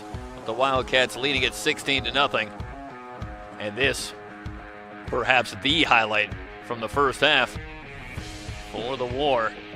The big interception by Brianna Barrett. Ultimately, the War getting as far as the 11-yard line, but on a 4th down pass, the interception by Laura Getz, stifling the attack from the War and preserving the shutout as we get ready to start the third quarter with the Wildcats leading at 16-0. The Wildcats on the drive late in that first half, but ran out of time. But after winning the toss and deferring to start, they will have it to start the second half. So the War going to have to go right back to work on defense in a precarious spot, down 16-0. And they can ill afford against this Wildcat defense to get down 3 scores. So it's the War defense that really needs to pitch a shutout and see if their offense can pick it up and perhaps get something going. Low kick taken at the 25 and a good return out to the 39-yard line. And that's where the Wildcats will go to work.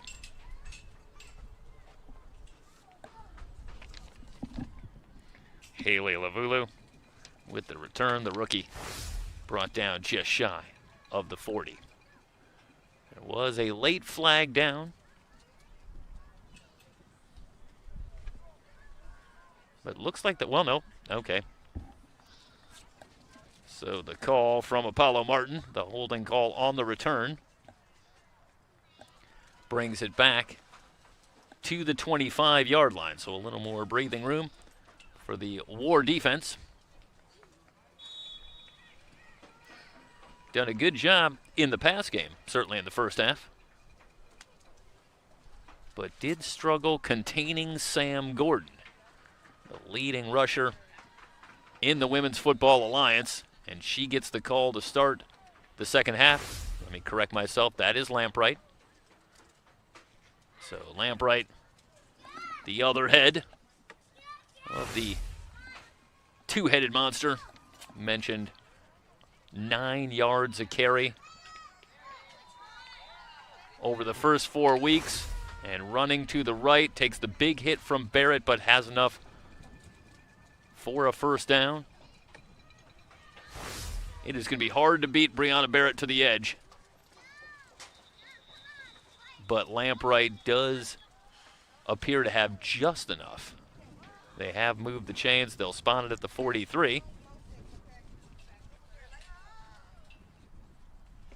And again, we're hoping to update the scoreboard. We're having a little bit of difficulty. Now that appears to be right. 14-11 with a timeout on the field. Early third, Salt Lake City on top.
injury timeout on the field, but again, preliminary indication good. Vanessa Singletary able to get up and head off the field on her own power.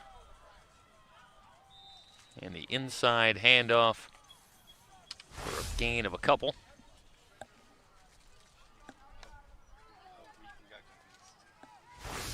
Worked on the camera guy. Gordon picks up a couple of yards. Lampright sweeping to the far side.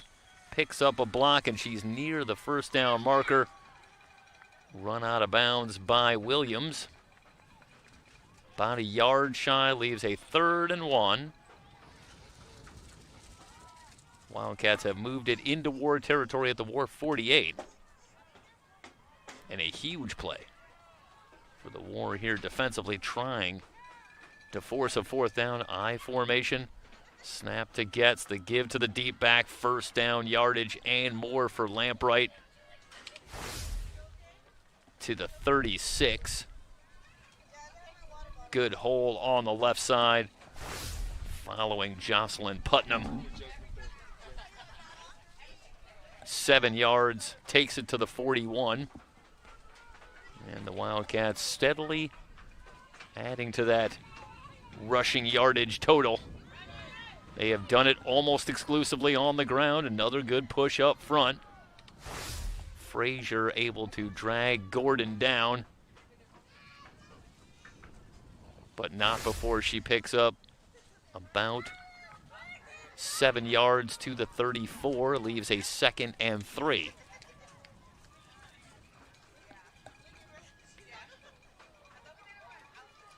And Getz slowly brings them to the line. They'll stay in the I formation with Ronning solo to the right. Quick throw, Ronning with the catch at the 35. Spins away from Vale, has the 1st down inside the 30.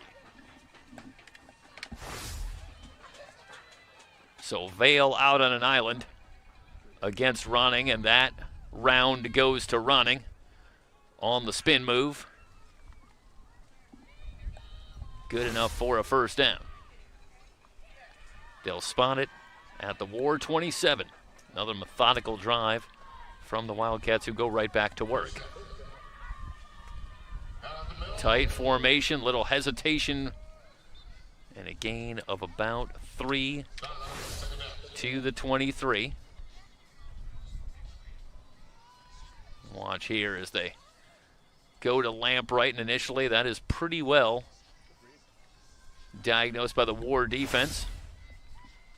But Lampright able to find a little lane, squirt forward for a gain of 3 before being brought down by Tamara Taylor. 2nd down and a long 6. Motion up front, might have been a broken play. Getz hit behind the line, brought down for a loss. Hard to say. Looks like they've run what appears to be a bootleg on a couple of occasions, but that play seemed abnormally disjointed. Taylor once again there quickly to bring Getz down at the 23, a loss of a couple. And a 3rd down and about 5. Offset pistol. Getz to Gordon. Gordon looking for the corner now, cuts it back, lowers the shoulder. Brought down very near the 1st down marker and has enough. Cynthia Ibarra with the tackle, but good hard running from Gordon. Needed 5 yards, got 5 yards and a couple of inches. So a 1st and 10, the Wildcats are in the red zone at the War 17. Lengthy drive going on, just about 5 minutes to start this 3rd quarter.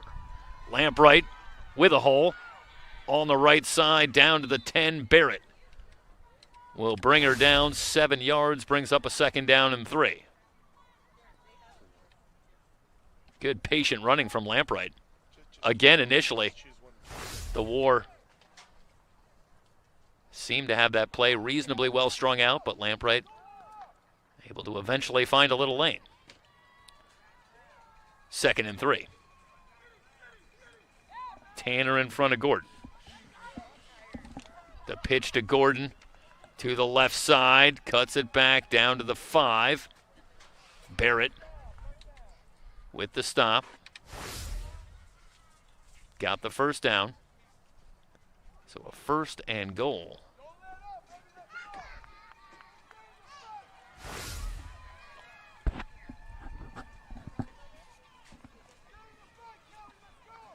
And now this drive getting into extremely lengthy territory, going on 6 minutes. And this is exactly what you're drawing up if you're Sean Getz. Getz rainbows into the end zone, incomplete. Looking for running. Vale with the coverage. Good protection up front. And Vale working one-on-one against Ronning.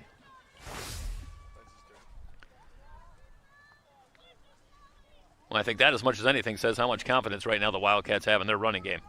Willing to take a shot through the air on 1st down. It's a 2nd and goal from the 6. And it's Getz on the keeper, running left. Bounces off a tackle, reaches for the pylon. She's in. 2nd rushing touchdown tonight for Getz, as she takes the contact here at about the 3-yard line from Williams, but just wills herself into the end zone and forgets her 5th rushing touchdown on the season. 2nd tonight, and now the Wildcats do push that lead to 3 scores. They'll line up to go for 2. On top, 22-0. As they take it 75 yards. The pitch to Gordon, and Gordon down to the goal line and in. Frazier unable to keep her out. They're 3 for 3 on conversions as well. Boy, that was close, but give Gordon a lot of credit. The stretch, and gets that football over the goal line to push the lead to 24-0, 8:20 remaining in the 3rd. It's the Women's Football Alliance on Swerve Sports and Fan Club.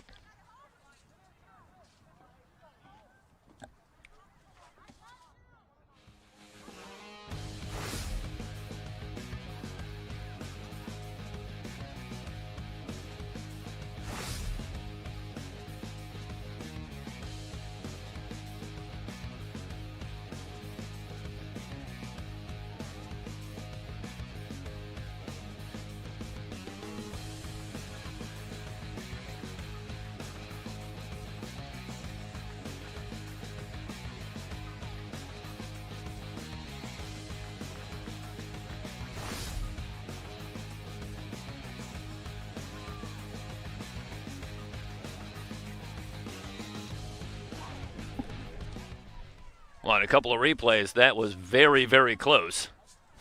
Arguably, Gordon perhaps coming up a little short. Hard to say from that angle, but right at the goal line, she gets the call. And the Wildcats do get the 2 points. And the War now in a big hole as they lose an awful lot of time as well. That drive takes nearly 7 minutes off the clock. And now they find themselves down 24-0. That one going to head out of bounds. And the War once again should start with very solid field position, but other than a short foray perhaps to midfield, the only other time that they have even been in Wildcat territory was off the interception by Barrett.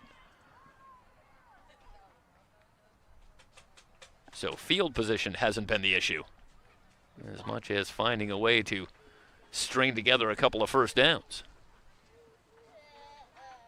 They'll start from the 35. And let's see what Miguel Renteria, who was very impassioned talking to his team at halftime, has in mind as they take their first snap in the 3rd quarter, here with 8:20 remaining. They'll keep it on the ground. Washington with a good hole up the middle. That is as good a running lane as a War runner has had here tonight. following veteran center Francine Loya for 9 yards, brings up a 2nd down and 1. Well, among the things that Miguel Renteria was talking about with his team, as we overheard from our spot, is to not be in awe of who you're playing against. And reminding his team that there's no reason to think that we can't play with this team. So let's see if the War finds some purpose. And a measure of confidence. The pass incomplete. Looking for Vale. Guzman still struggling throwing the football. Overshoots Vale. Brings up a 3rd and 1. Sage Stewart and the coverage.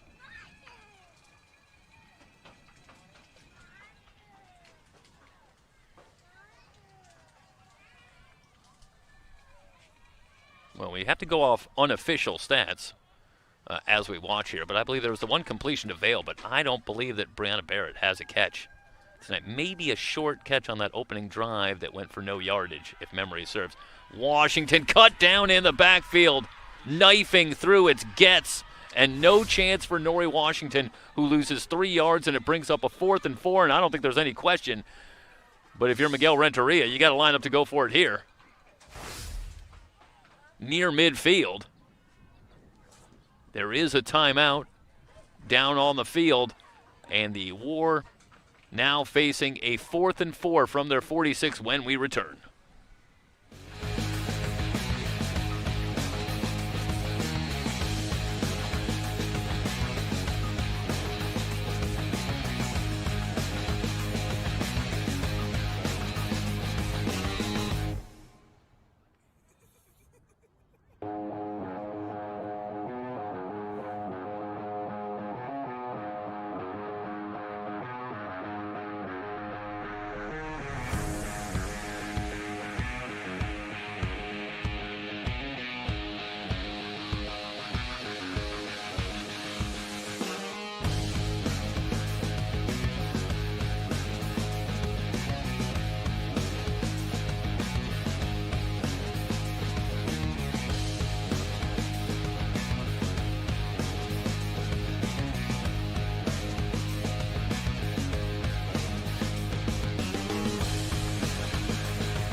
Brianna Irby, the injured player for the War, being helped off the field.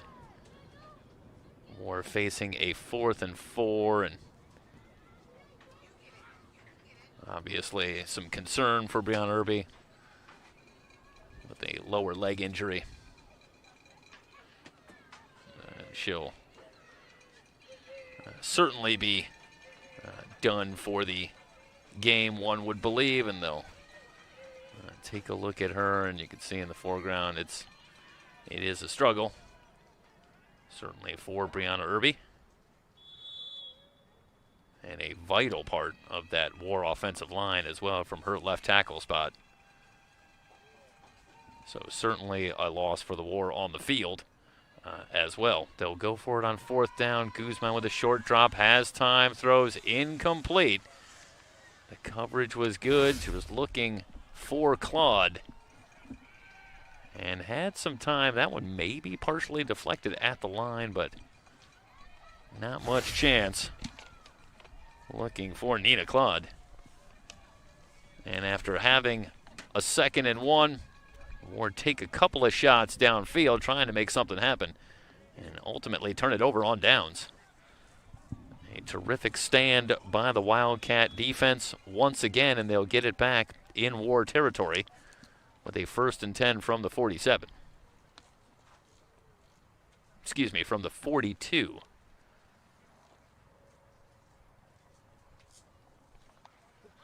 So now one would suspect that they won't be in any particular hurry. We're still midway through the 3rd, so a lot of time, but the Wildcats firmly in control, leading at 24-0. They'll empty the backfield on 1st and 10.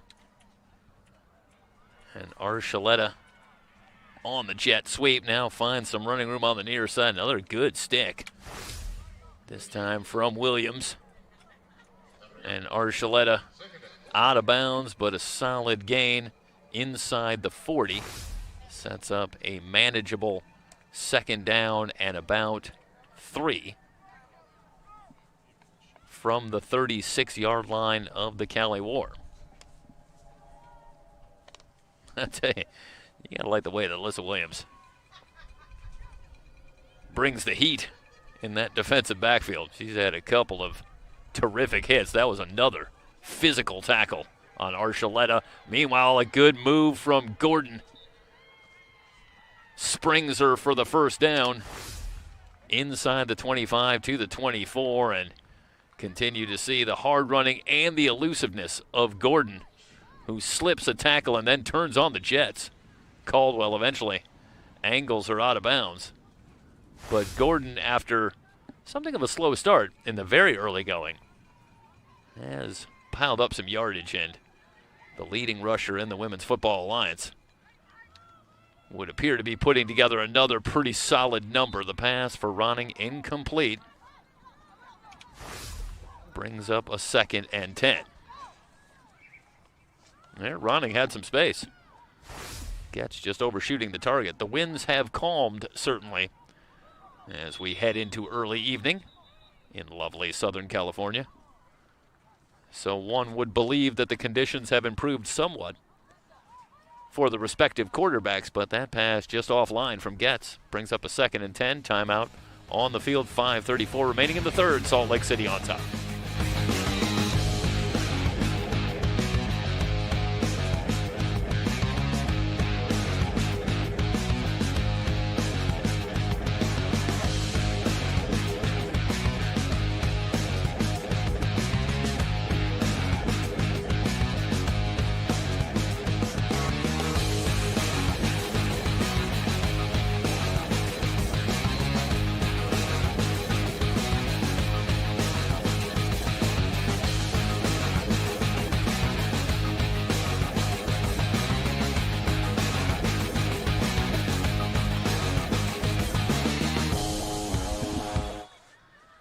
Second and 10 for the Wildcats. From the War 24. Archuleta and Ronning to the right, I formation backfield.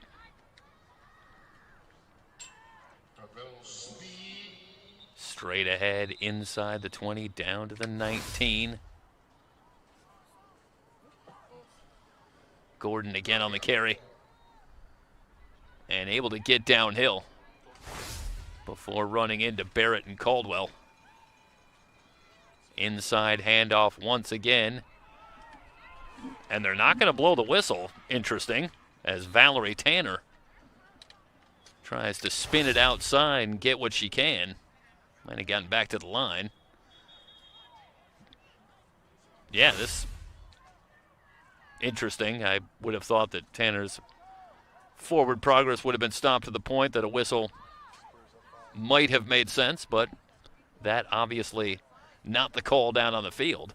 And it brings up a 4th down and 5 from the War 19.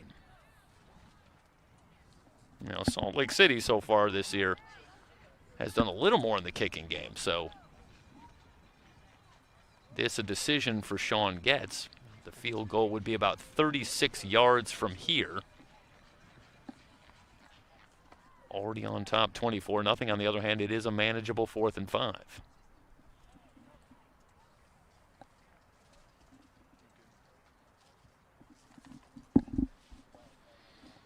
And for the War, looking for a stop. And again, the time of possession, as one-sided a stat as there is in this game, anywhere. One can be assured. Here in the third quarter, a good 9 of the 10 minutes have seen the Wildcats in possession of the football. So it's a War defense that has to be worn down by this point.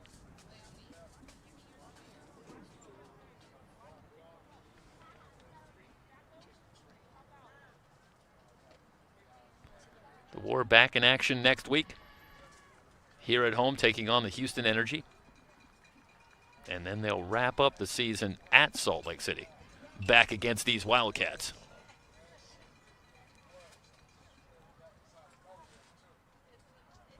Wildcats, for their part, already played in 4 games, so they'll have a week off after this one, and then we'll wrap up their regular season with that matchup with the War in Salt Lake City. And well in hand here, and they're back on their way to the playoffs again. One can be assured, and they will look to try and secure a championship here at the pro level as Lampright gets the call and doesn't get there. So a good stand from the War defense, getting the stop on a 4th and 5. Barrett from the safety spot, standing up Lampright a yard shy of the marker. And the War defense stands tall.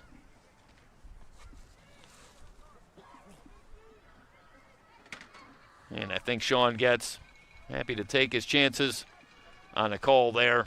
Got to believe that the worst case scenario is you don't pick it up and you entrust your defense that has been dominant so far to go to work with an 85-yard field to work with. So this would be a lengthy drive for the War, who have had trouble finding much daylight against this Wildcat defense so far.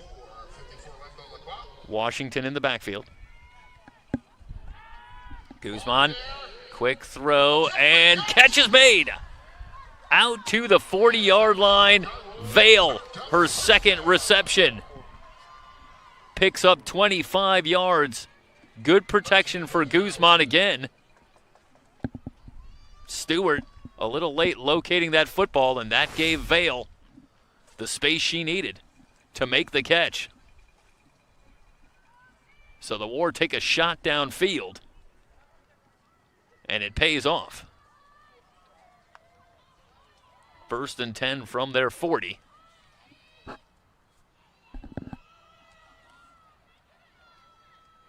They'll send 3 wide receivers to the left.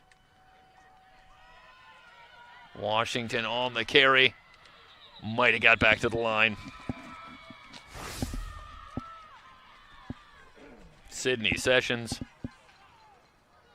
wrapping up Washington who did well just to get back to the line of scrimmage. 2nd down and 10 from the 40.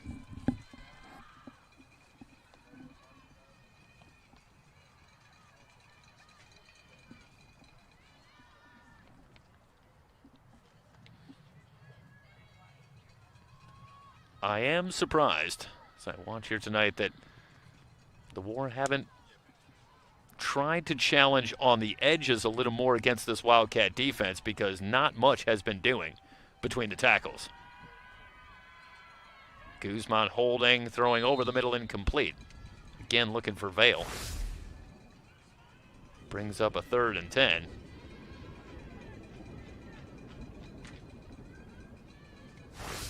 You think back to the drive after the interception by Barrett, and they brought on Williams and did pick up a couple of first downs before the drive ultimately stalled in the red zone, but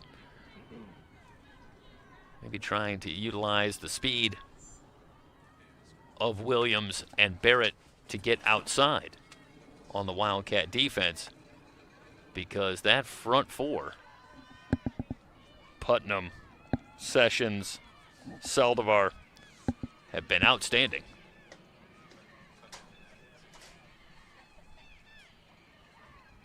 Second down. Guzman out in the flat for Washington. Washington runs through one tackle but out of bounds, shy of the first down. So Getz got just enough of Washington to force her out of bounds. This is a good job by Laura Getz. Just enough of a push to hold Washington shy of the marker. 6-yard reception brings up a 4th down and 4. And the War will clearly line up to go for it near midfield. Do you look to get the ball in the hands of Brianna Barrett, who lines up in the slot on the left side?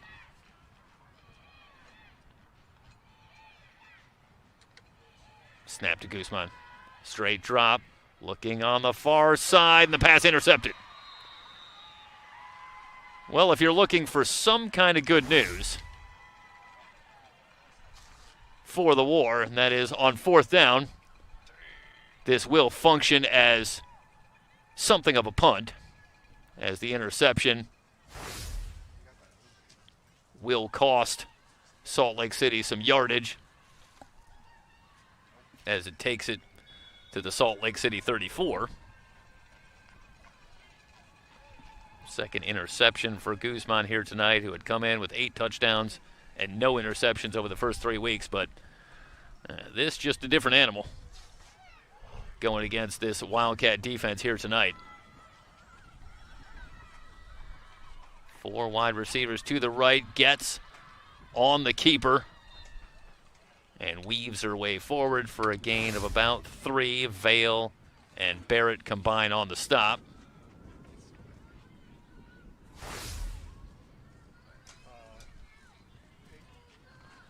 Out to the 38. 2nd and a long 6. The clock moves here late 3rd quarter.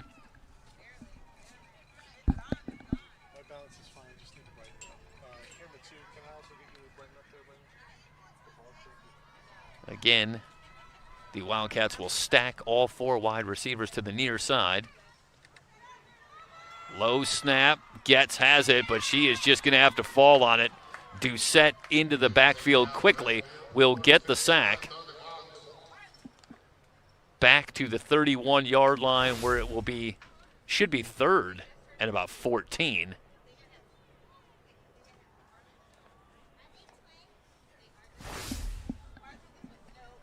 Now, I don't know if, now they have made it 3rd down. Okay. Thought I was losing it here. 3rd and 13. Back at the 31.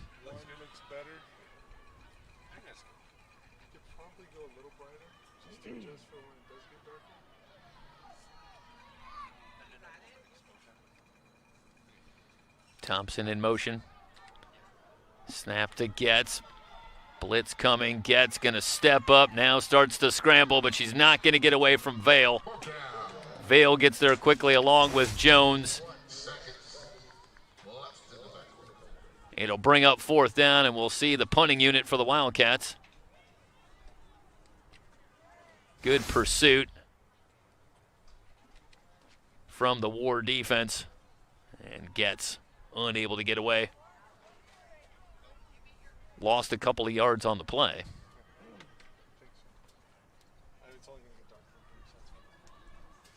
Brings up 4th down as the 3rd quarter comes to a close.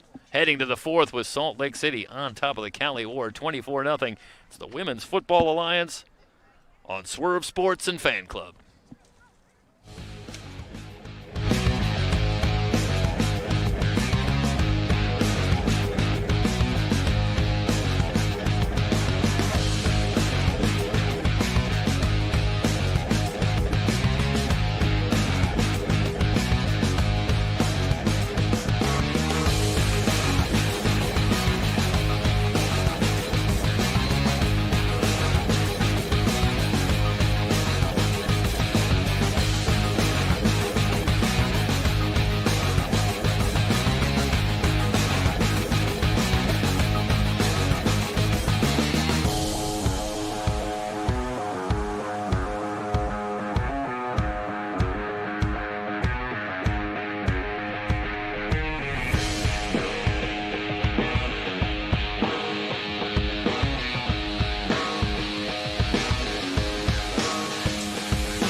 Punting unit on.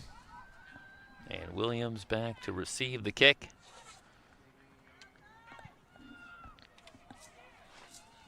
Short kick, but it does take a Wildcat bounce. Down by Thompson at the 43. 28 yards on the punt. And the War will take over.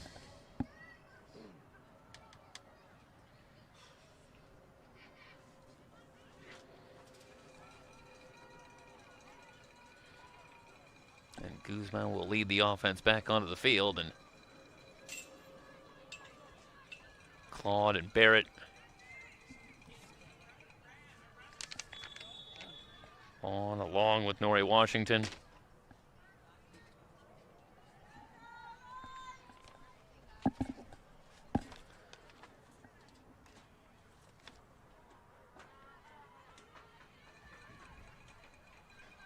So Washington solo in the backfield. They'll send Claude wide to the left. 3 wide receivers with Barrett in the slot. But Washington gets the call. Might have run into her own man in the backfield. Antoinette Frazier out there, and nope. Thought maybe it was Frazier, but it was Haley Saldivar. There quickly again in the backfield. No gain for Washington on the play.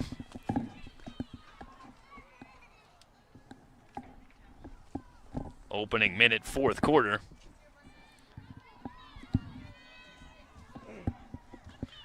Second down and 10.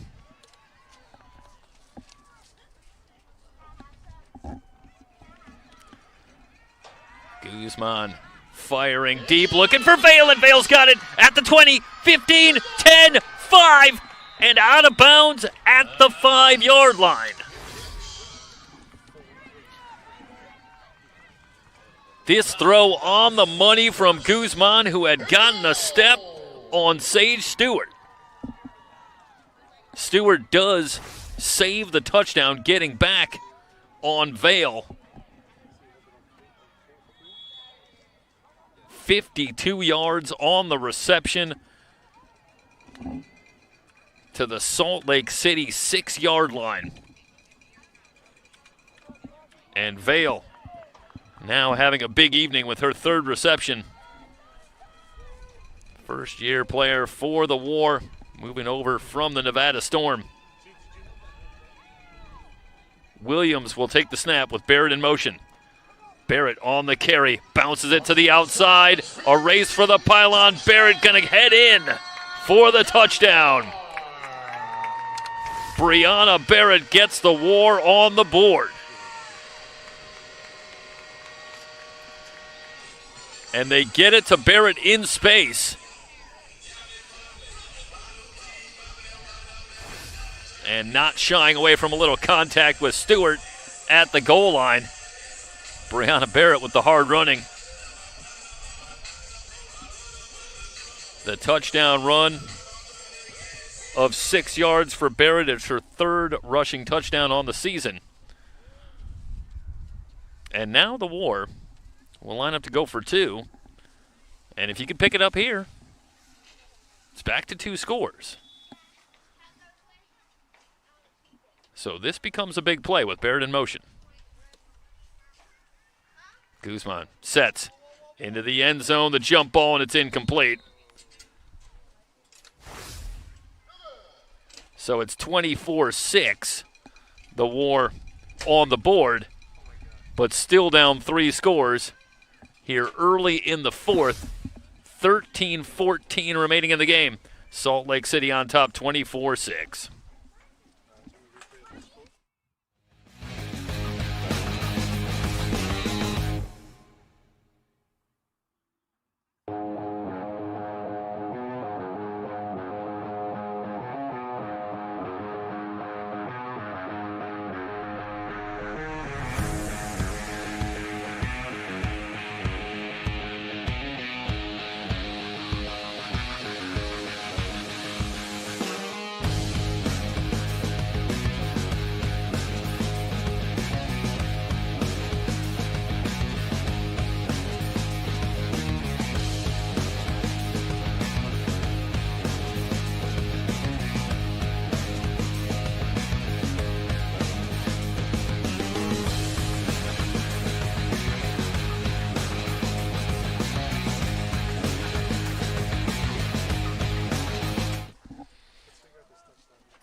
(24-6).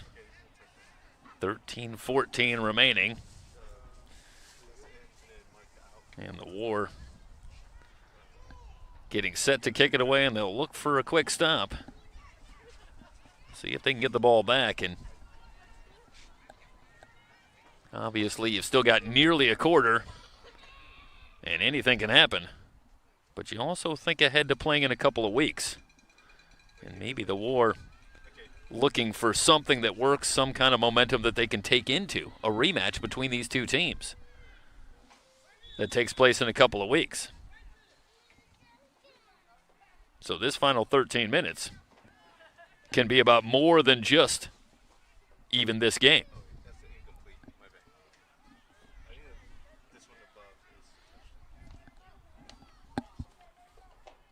Nunez has it teed up. Low squib kick down to the 25, and they'll just fall on it. So mission accomplished on the kick by Nunez. No return.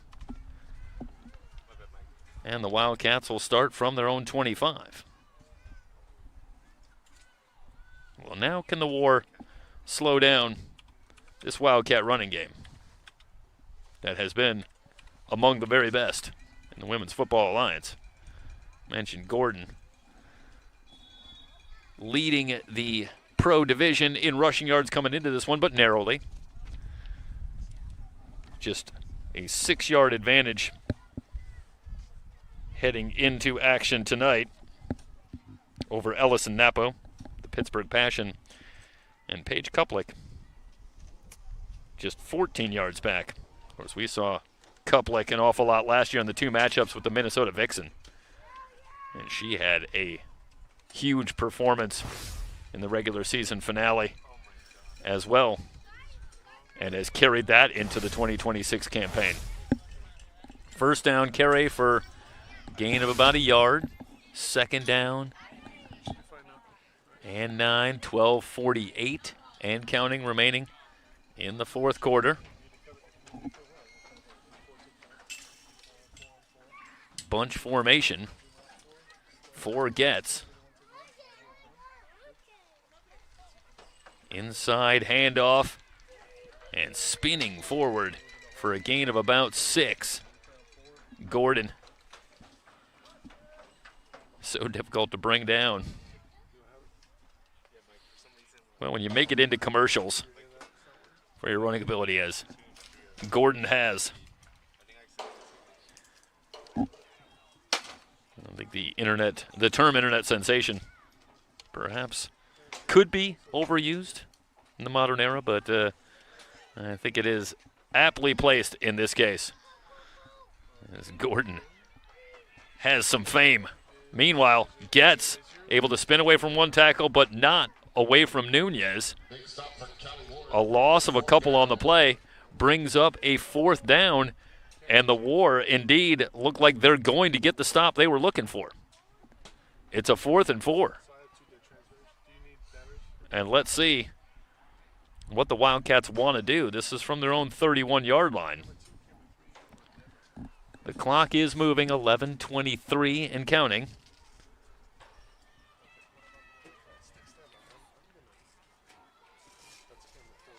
And it's Getz working from under center. So on a 4th and 4, right now, the Wildcats going to take a chance and go for it here. Blitz coming. Getz under pressure as she throws, but completes the pass for a first down. Out past the 40, Gordon with a move. Finally forced out of bounds near midfield. What a throw from Getz. Under pressure on the blitz from Ibarra. With Ibarra in her face. Knows that she's got Gordon. Open on the near side. Delivers that pass. Gordon with the catch. Out to the 49-yard line. Good for a first down. Now the Wildcats can keep the football and run some more clock, and that has got to be deflating for the War defense, who are that close to not only getting off the field, but doing so with a short field for their offense. They'll pitch to Gordon, running right, has room down to the 40.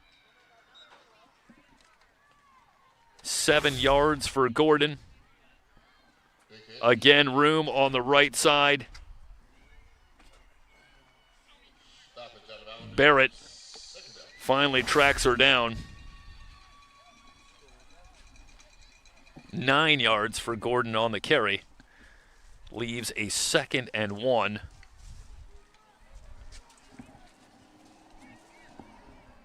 You see the time moving under 10 minutes.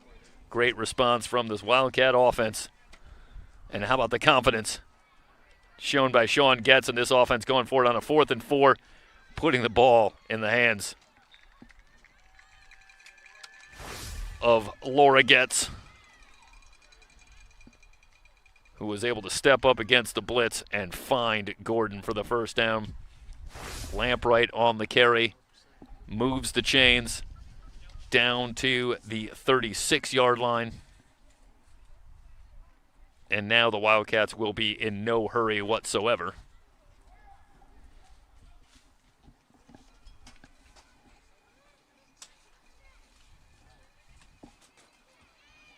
Looking for a touchdown that would truly salt this one away. Up 18, Getz on the keeper. Spins back inside for a pickup of a couple.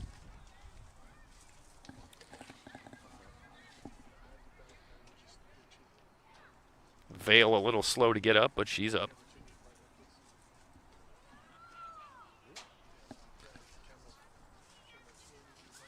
And the awareness from Getz as well.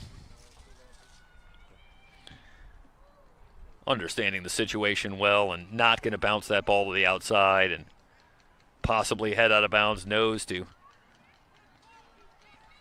keep the ball inbounds, let that clock run.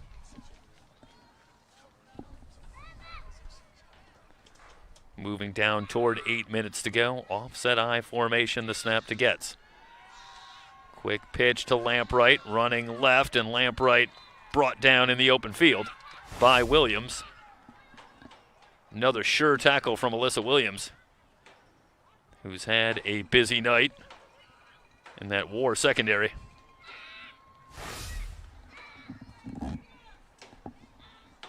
Third down. And about 7.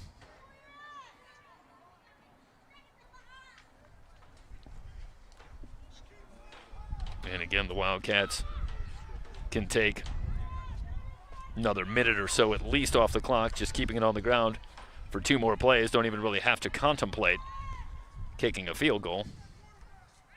Right now, they're well out of range. But Getz going to put the ball in the air. Flushed from the pocket. Nunez giving chase. Getz able to break one tackle, but Smitty Jones going to wrap her up for the sack back at the 40-yard line. It'll bring up a 4th and long. And Getz here, again, reticent to go out of bounds, would rather run a little more time off the clock, even taking the sack. As the clock moves under 7 minutes to go, and a 4th and 13 now for the Wildcats from the War 40.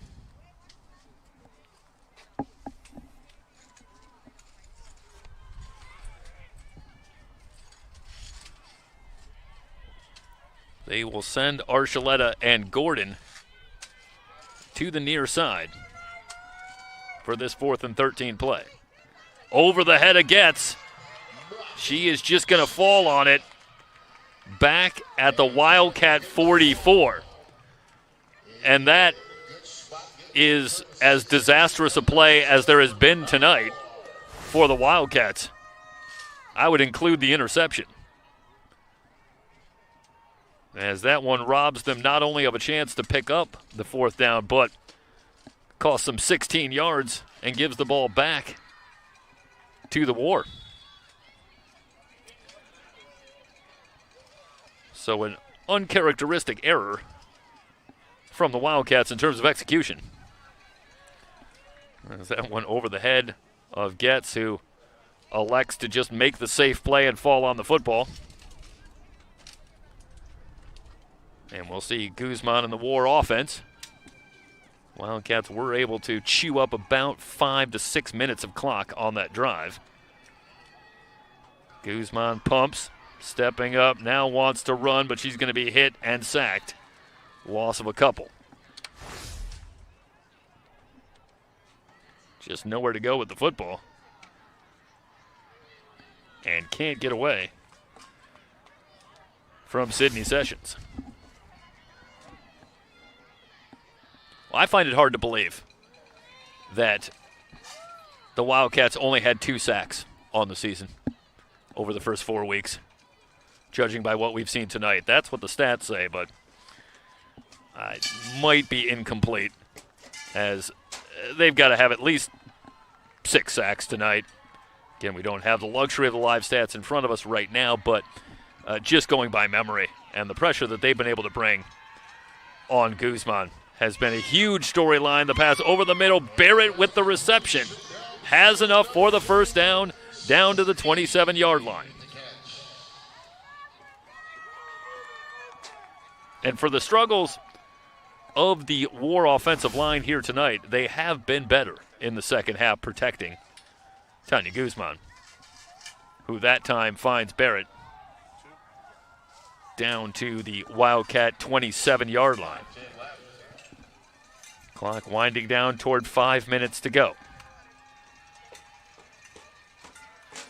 Washington hit behind the line. Saldivar there almost at the moment that she gets the handoff. Watch how quickly Saldivar is there. No chance for Washington, who has had an incredibly tough night trying to run the ball against this Wildcat defense.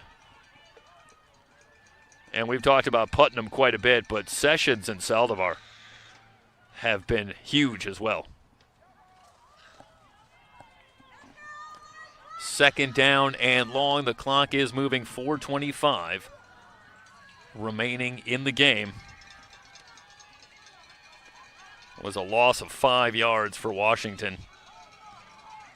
4 wide receivers. Snap to Guzman.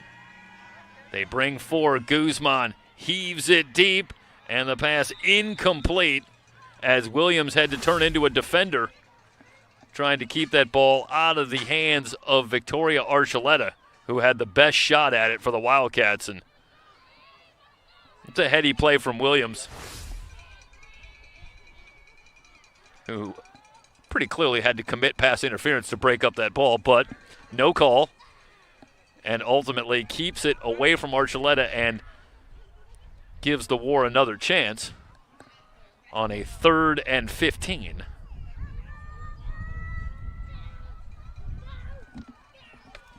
.357 remaining in the game. Wildcats on top 24-6. Guzman sets over the middle, finds Barrett, slips out of one tackle, but can't get away from Gordon. Down to the 29. Short gain brings up a 4th and long.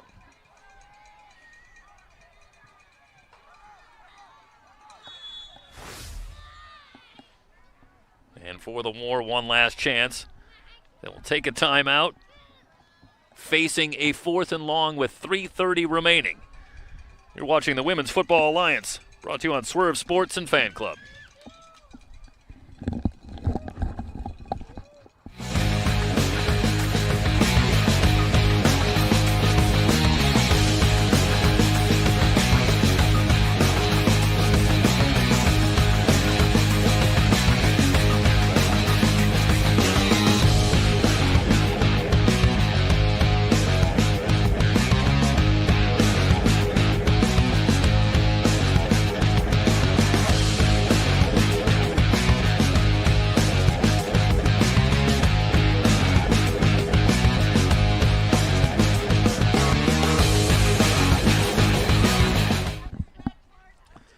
Fourth down for the War, and they need the 17-yard line to continue this drive. Barrett in the slot on the near side with Williams. 4 wide receivers on a 4th and 12.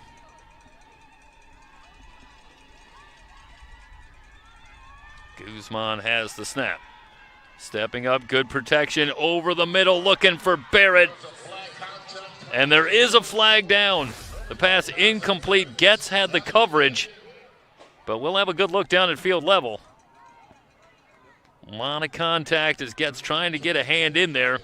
Does ultimately break up the pass, but the call going to go against the Wildcats and going to give the War a 1st down and a chance to creep a little closer.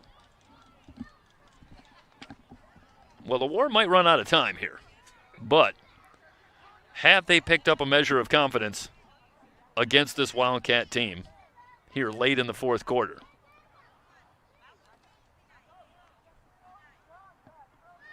So the pass interference call against the Wildcats puts the ball at the 14-yard line of Salt Lake City. And Guzman will bring the War to the line. Washington in the pistol formation in the backfield. Barrett and Vale to the right. Snap to Guzman. Barrett on the end around at the 15. Cuts it back. Makes another move. She's inside the 10. Down inside the 5. Very near the 1st down marker. Brianna Barrett with the move on Getz. Yikes. That's tough. Laura Getz. Not much chance. Brianna Barrett, who originally attended USC to play basketball before making the move to football, but also an avid skateboarder. And if you think that doesn't matter, for her ability to maintain balance and make those kinds of moves, you'd be dead wrong. First and goal. Or I should say second and very short from the 5. Loose ball, and it bounces back up to Washington, who just tries to plow forward. Looks like she's still short of the first down. Third and short. Winding down toward 2 minutes to go here in the ball game, and indeed, we will head to the 2-minute timeout. Third and goal for the War at the 2-minute timeout here from Culver City.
Third and goal from the 6.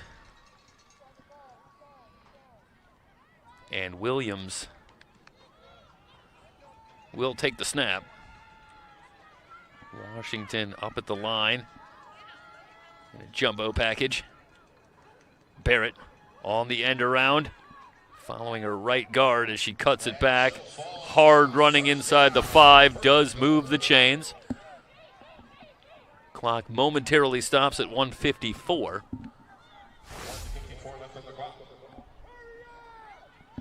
As they'll place it at the 3-yard line.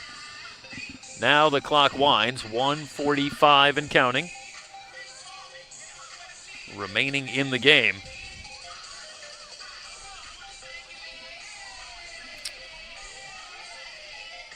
Great situational awareness for Barrett on that run on a 3rd and short. Rather than trying to bounce it outside, knows that the good hard running on the cutback is what she needed to move the chains, get a fresh set of downs for the War. Snap to Williams. They fake to Barrett. Williams running left. She'll walk it in for a War touchdown. 1:12 remaining in the game. And the War tightening it up on the scoreboard on the touchdown run for Alyssa Williams. 24-12.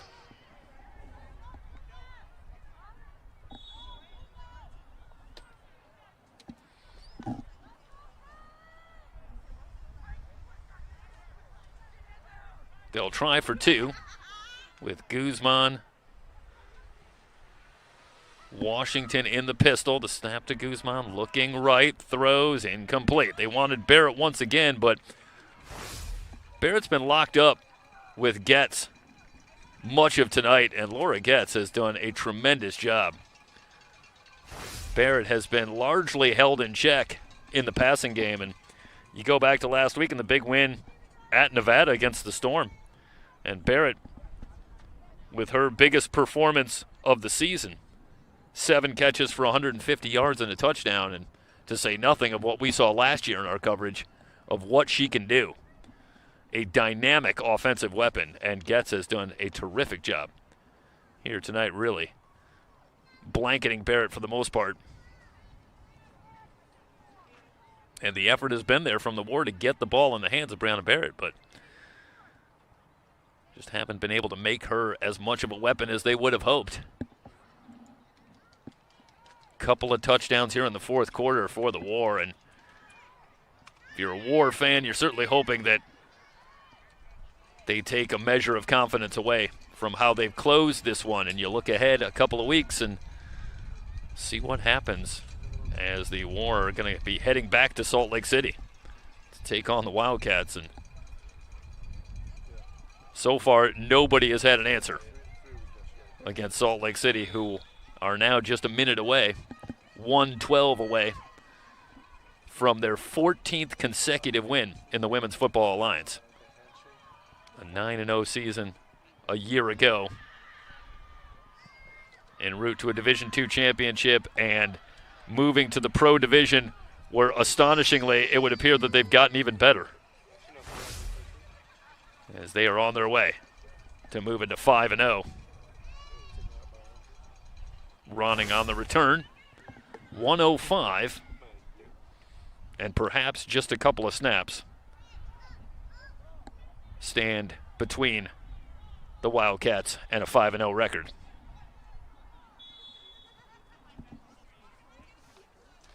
A reminder, we'll be back next week here in Culver City for the War and the Houston Energy.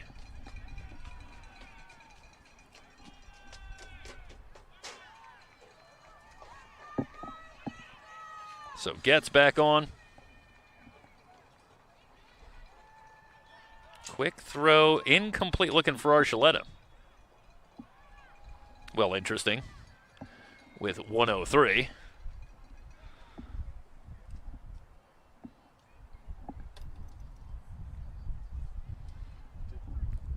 I think the feeling was, no, the pass was incomplete, and it's, I imagine the feeling on the Wildcat sideline was, this pass is safe enough that we should be able to complete this no problem. It's going to function as a running play, but, well, you never can predict these things, and instead it's an incompletion that stops the clock. They'll go to Gordon on the carry.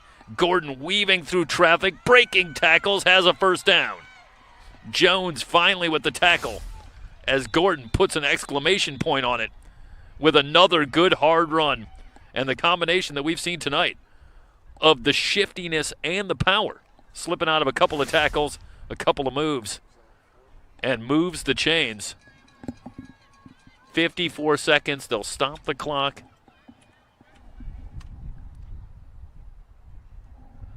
Well, it looks like a timeout has been called.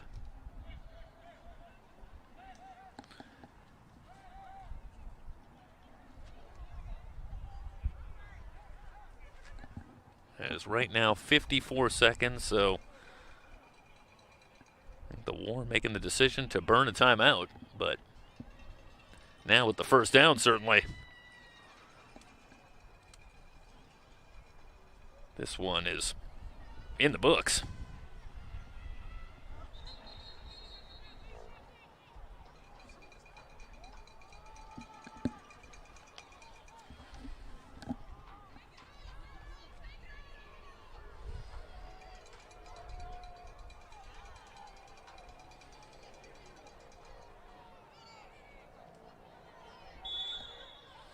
They'll empty the backfield.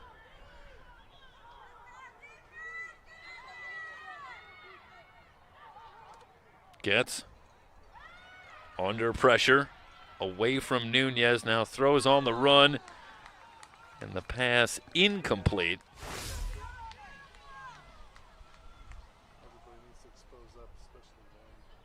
Let's watch here is looking for Archuleta, who never had it. Williams on the coverage. 46 seconds. And a 2nd and 10 from the War 43.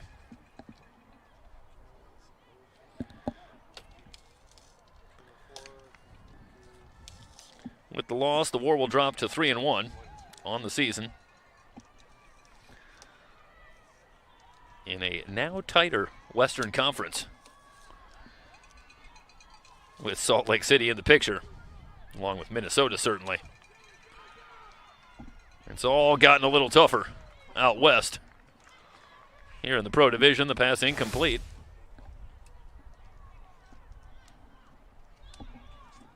little behind, or I should say Ronning, who was the intended receiver. And it's a 3rd down. That takes just 4 seconds. Off the clock at 42 seconds.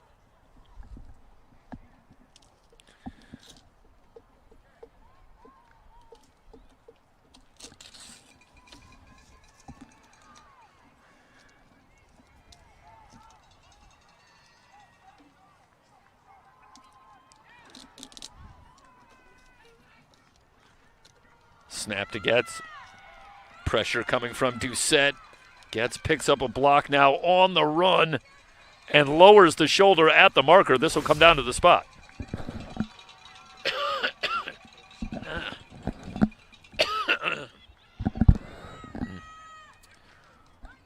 Boy, I tell you, they continue to hit right down to the final whistle. Jones and Williams again with another good stick on Getz. Clock moving down to 10 seconds. It's 4th down and 1. And we're down to 3 seconds. We might not see another snap here. And the Wildcats, well, now they've stopped the clock with 2 seconds remaining. Trying to get them to wind the clock. And indeed they will, and that will end it. Final score here from Culver City. Salt Lake City stays perfect. A 24-12 win over the Cali War, who dropped to 3-1 on the season. That'll wrap up our coverage here from Culver City. We'll see you next week as the War will take on the Houston Energy. Once again, the final 24-12 Salt Lake City with the win. Thanks so much for joining us. You have been watching the Women's Football Alliance on Swerve Sports and Fan Club. So long, everybody.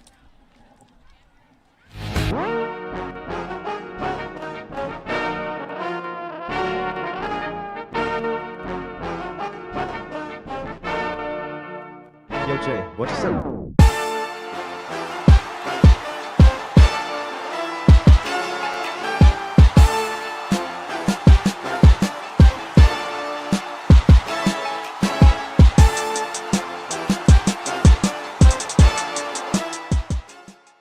In the quiet moments before dawn, champions are made. Every fan, every athlete, every moment counts. It's not just a game, it's a passion that unites us, drives us, and makes us strive for greatness. Greatness is wherever fans connect and call home. We believe in the power of the community.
Yo, Jay, what you say?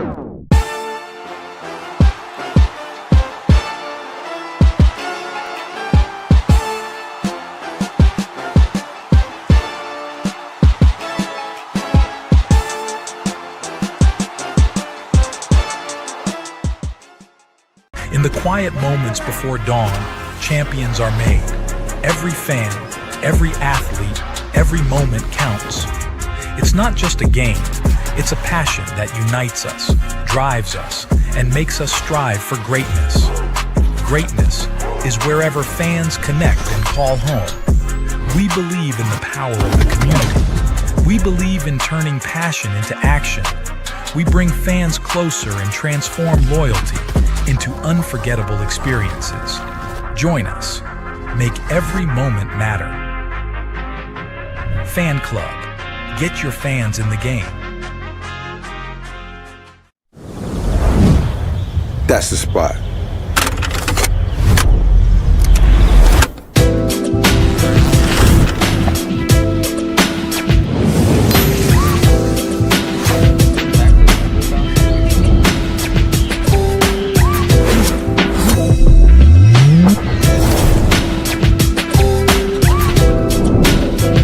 Hey, yo!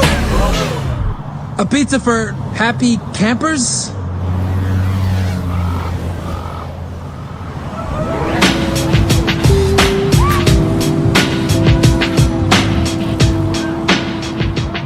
You know the moments. The feeling in your feet. The rhythm of ambition. That extra. That aha. That sight. That's something. The click. The shift. The boom. And you're there. The mess becomes a map. And you call it art. Or science. Or code. Because now, you know the way forward. For all the moments that drive you, there's edX. Fuel your ambition with thousands of job-relevant courses and programs at edX.org.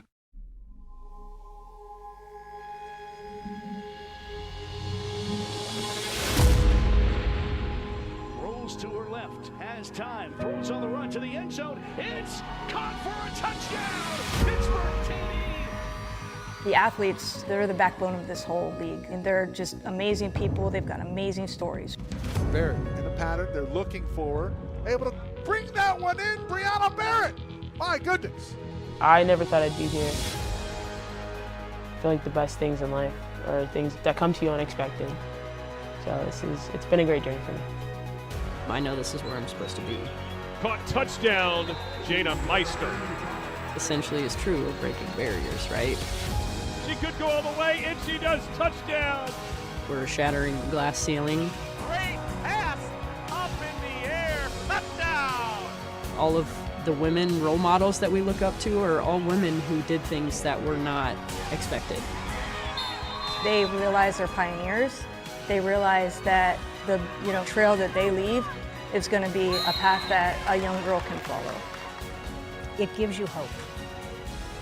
They believe in themselves, I believe in them, and Frank will believe in all of us, so it just goes with the territory. One team!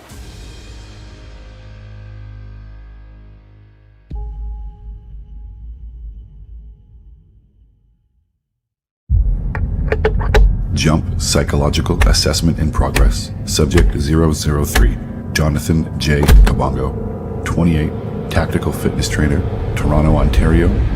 Confirmed. What will follow is some simple word association. For example, I might say strength, and you might say Rest.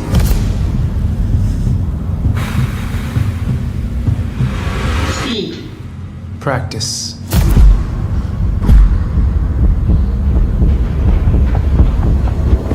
Defeat. Unbannable. Clever. Pressure. Peace. Greatness.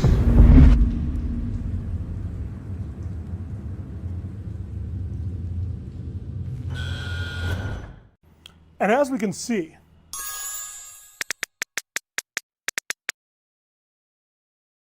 the future of technology is with us. You might be thinking, Doc, this is truly amazing. And we got Hey, is the projector ready? Come on, time for a team meeting.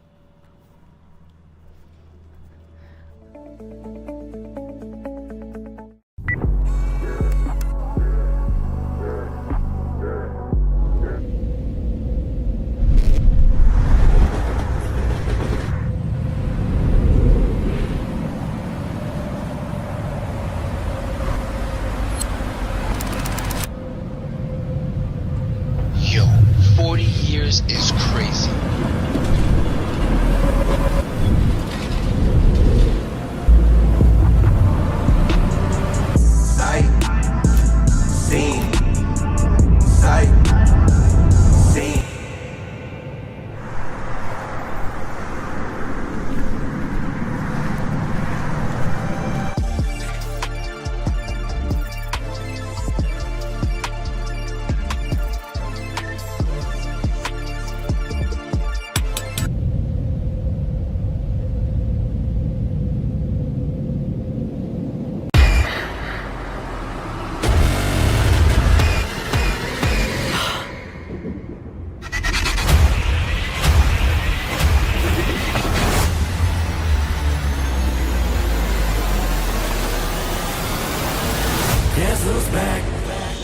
shit.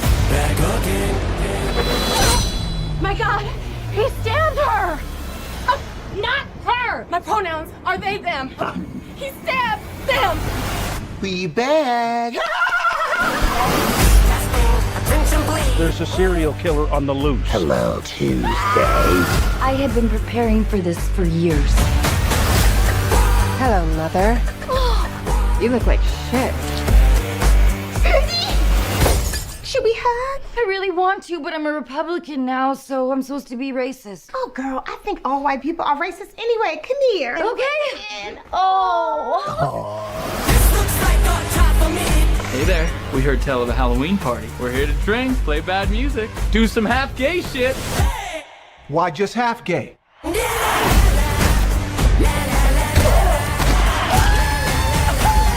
Sink. Stop smiling! Run, bitch, run!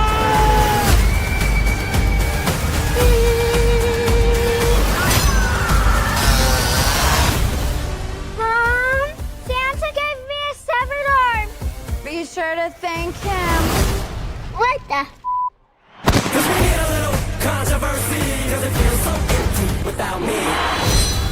Somebody help! Help! Bitch, we on break. So you handle yours. I'll be right over here eating my falafel and my pork rinds. Bitch. Guess who's back?